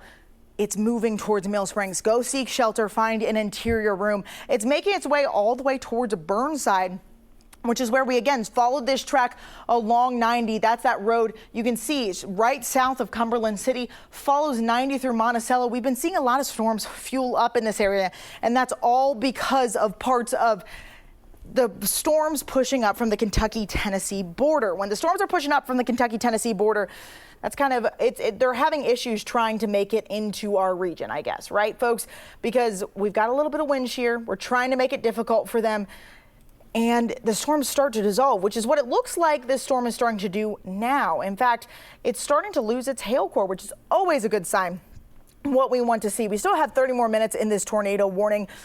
They're definitely going to probably keep it at least until it gets over Monticello. I'm interested to see what our National Weather Service friends are going to do as they get a little bit closer, though, because you know, they might start to let it expire and shift into either a special weather statement or a severe thunderstorm warning. It's still a pretty strong system. We're starting to lose that rotation a lot, but it kind of comes and goes because with each radar sweep, we are seeing a little bit of activity and then it starts to dissolve a little bit for our area, especially once we then shift and look northward. If you are anywhere, again, Mill Springs, Monticello, those are the areas we want to focus on for our region. This tornado warning is lasting until we get to our 12 o'clock hour. This is a quick moving storm, but it's having issues maintaining as it heads up towards the Burnside community area. We are watching and trying to keep our eye on the inside of the storm. The good news is it's not as much rotation on the inside of the storm right now. We're seeing it kind of start to weaken. It's hitting that wind shear, which basically means we're seeing wind go in different directions and different speeds in our area, and it's starting to weaken a little bit for our skies, which that kind of kills the thunderstorm. It's trying to dissolve it and dissolve any sort of real rotation, which is very good. It's what we need to see in order for this system to dissolve. But again, that's still going to last until we get this fully done with the rotation, again, lasting until 12 o'clock for our area. You're going to see it push all the way up south of Somerset towards the Burnside area. It's already been causing some problems for our region. Earlier today, you can see, I'm going to curve it so let's say Somerset is in part of the area of concern. It'll reach our friends in Burnside around 11:49. Somerset area, a little bit right around that same time. Mill Springs, 1140. Shopville, it'll get you all at 1201. There's probably a reason why they haven't extended it all the way out for Shopville yet. You guys are still definitely going to see a severe thunderstorm for your area. It's just not going to be, I guess, with that rotation for that tornado warning. Still need to seek shelter. There's still a lot of rotation within this system. It's definitely beginning to die out for our area. They'll end up basically issuing a special weather prediction statement that focuses on our region, where we start to go, hey, we're talking about some strong wind gusts. We still have a little bit of rotation as it's moving over Monticello right now. Mill Springs, you all need to be seeking shelter immediately for our area. It's not that far between Mill Springs and Monticello, and that's kind of the difference between this system as we get a closer look at it. What you're going to notice is if it's over the Monticello area and it's starting to move towards Mill Springs, that's when we start to get concerned about our timing, right? Because it's a quick moving thunderstorm. It's 7 miles from north of Monticello over towards Mill Springs, and that system is moving really quickly. Now, this is again a tornado warning for parts of Russell County, Pulaski County, McCreary County, and it's looking like it is getting ready to potentially expire. It's losing a lot of the rotation we were seeing earlier from that system. But I mean, this whole area, specifically in Wayne County, McCreary County, Pulaski County, it's been continuous for your area all throughout the day. That tornado warning is supposed to last until 12 o'clock for our region. It's definitely causing some problems for our area. So make sure you are seeking shelter, doing what you can to stay safe as this storm system is pushing in. Now, there's a couple of flood warnings from some cells just along parts of the Kentucky-Tennessee border, as we continue to track all of this activity, guys. Definitely a very active system that's moving pretty intensely throughout our region. I'm going to go ahead and put up this tornado warning one more time, and then I'm going to take some looks at our other computer and see if I can garner any more information outside of what's actively happening right now. Let's look at that rotation again for this system. I am thinking that what we're going to end up noticing is, you can see a pretty good rainfall rate, around a quarter of an inch, maybe a little bit more for our region. I'm thinking things are definitely losing a lot of steam for this area, and you can still see some of that rotation, but it's a lot weaker and disorganized than what we were originally seeing. Still, seek shelter if you are in Monticello. It's over you right now as we're speaking, and it's headed towards Mill Springs. You guys are 7 miles away. This is a quick moving thunderstorm system that has that rotation to it, which caused us to see that tornado warning go into effect. We've seen quite a few all throughout this area earlier today. And what we're going to do is I'm going to zoom in so we can kind of go through again some of those areas that we're concerned about for this storm system. I mean, the rotation on this system has been pretty consistent for our area. It's going into Burnside. We're seeing Monticello around 1137. It's 1137 right now. We're also seeing 1149 Gregory. If you're in Bourbon, if you're in parts of Burnside, Alpine, it is an active region for us. And what we're starting to notice is we've seen a lot of activity for this region. So it'll be important that you guys are taking cover, going to an interior room, make sure you're finding ways to seek shelter. The good news is that hail core has moved out of this system. That rotation is hanging around. You can see it's moving pretty quickly for our area. That's why that tornado warning is lasting all the way until 12 o'clock. So if it's over Monticello right now, by the time it stretches up towards Burnside, 11:57. So that's about, 20 minutes or so for it to make it through this area. If you've got 7 miles between Monticello and parts of Mill Springs, it's not that farther to get over to Burnside. So it's a quick moving system. Want to make sure you're seeking shelter. Go to an interior room, cover your head. If you are on a higher apartment complex, I know I am, make sure you're in your bathtub, somewhere that can keep you safe here as we continue to track this storm system. Let's go ahead and check again on that velocity as we look at the system. It's definitely looking like things are hopefully starting to die down. I'm sorry, y'all. Doing a lot of talking today, as we usually do, right? Let's take a look again at this velocity couplet. Seems like things are kind of having an issue in this area to fully get like the whole radar picture and image. Interested to see why that's kind of happening, especially because we saw such clear images of that rotation earlier today. It goes from looking like it's weakening and then looking like it's strengthening. It looks like it finally has weakened for our area, y'all. That tornado warning has expired. It's now just a loud, active thunderstorm cell. If you're in anywhere like Mill Springs, parts of Burnside, we saw this happen a couple times earlier today. Make sure you're seeking shelter. There's still a lot of active cells that are pushing up from the Kentucky-Tennessee border and headed into your region. These are locally heavy rains. And again, those storms have rotation in them, so make sure you're staying weather aware. I'm glad we hopefully got everyone safe for our day. Stick with us. I'll give you guys another weather update here at noon for our newscast. And of course, Chris and Jim are always back in this evening to track any more severe storm threats we have that are going to come later in the day. But stay safe right now, everyone.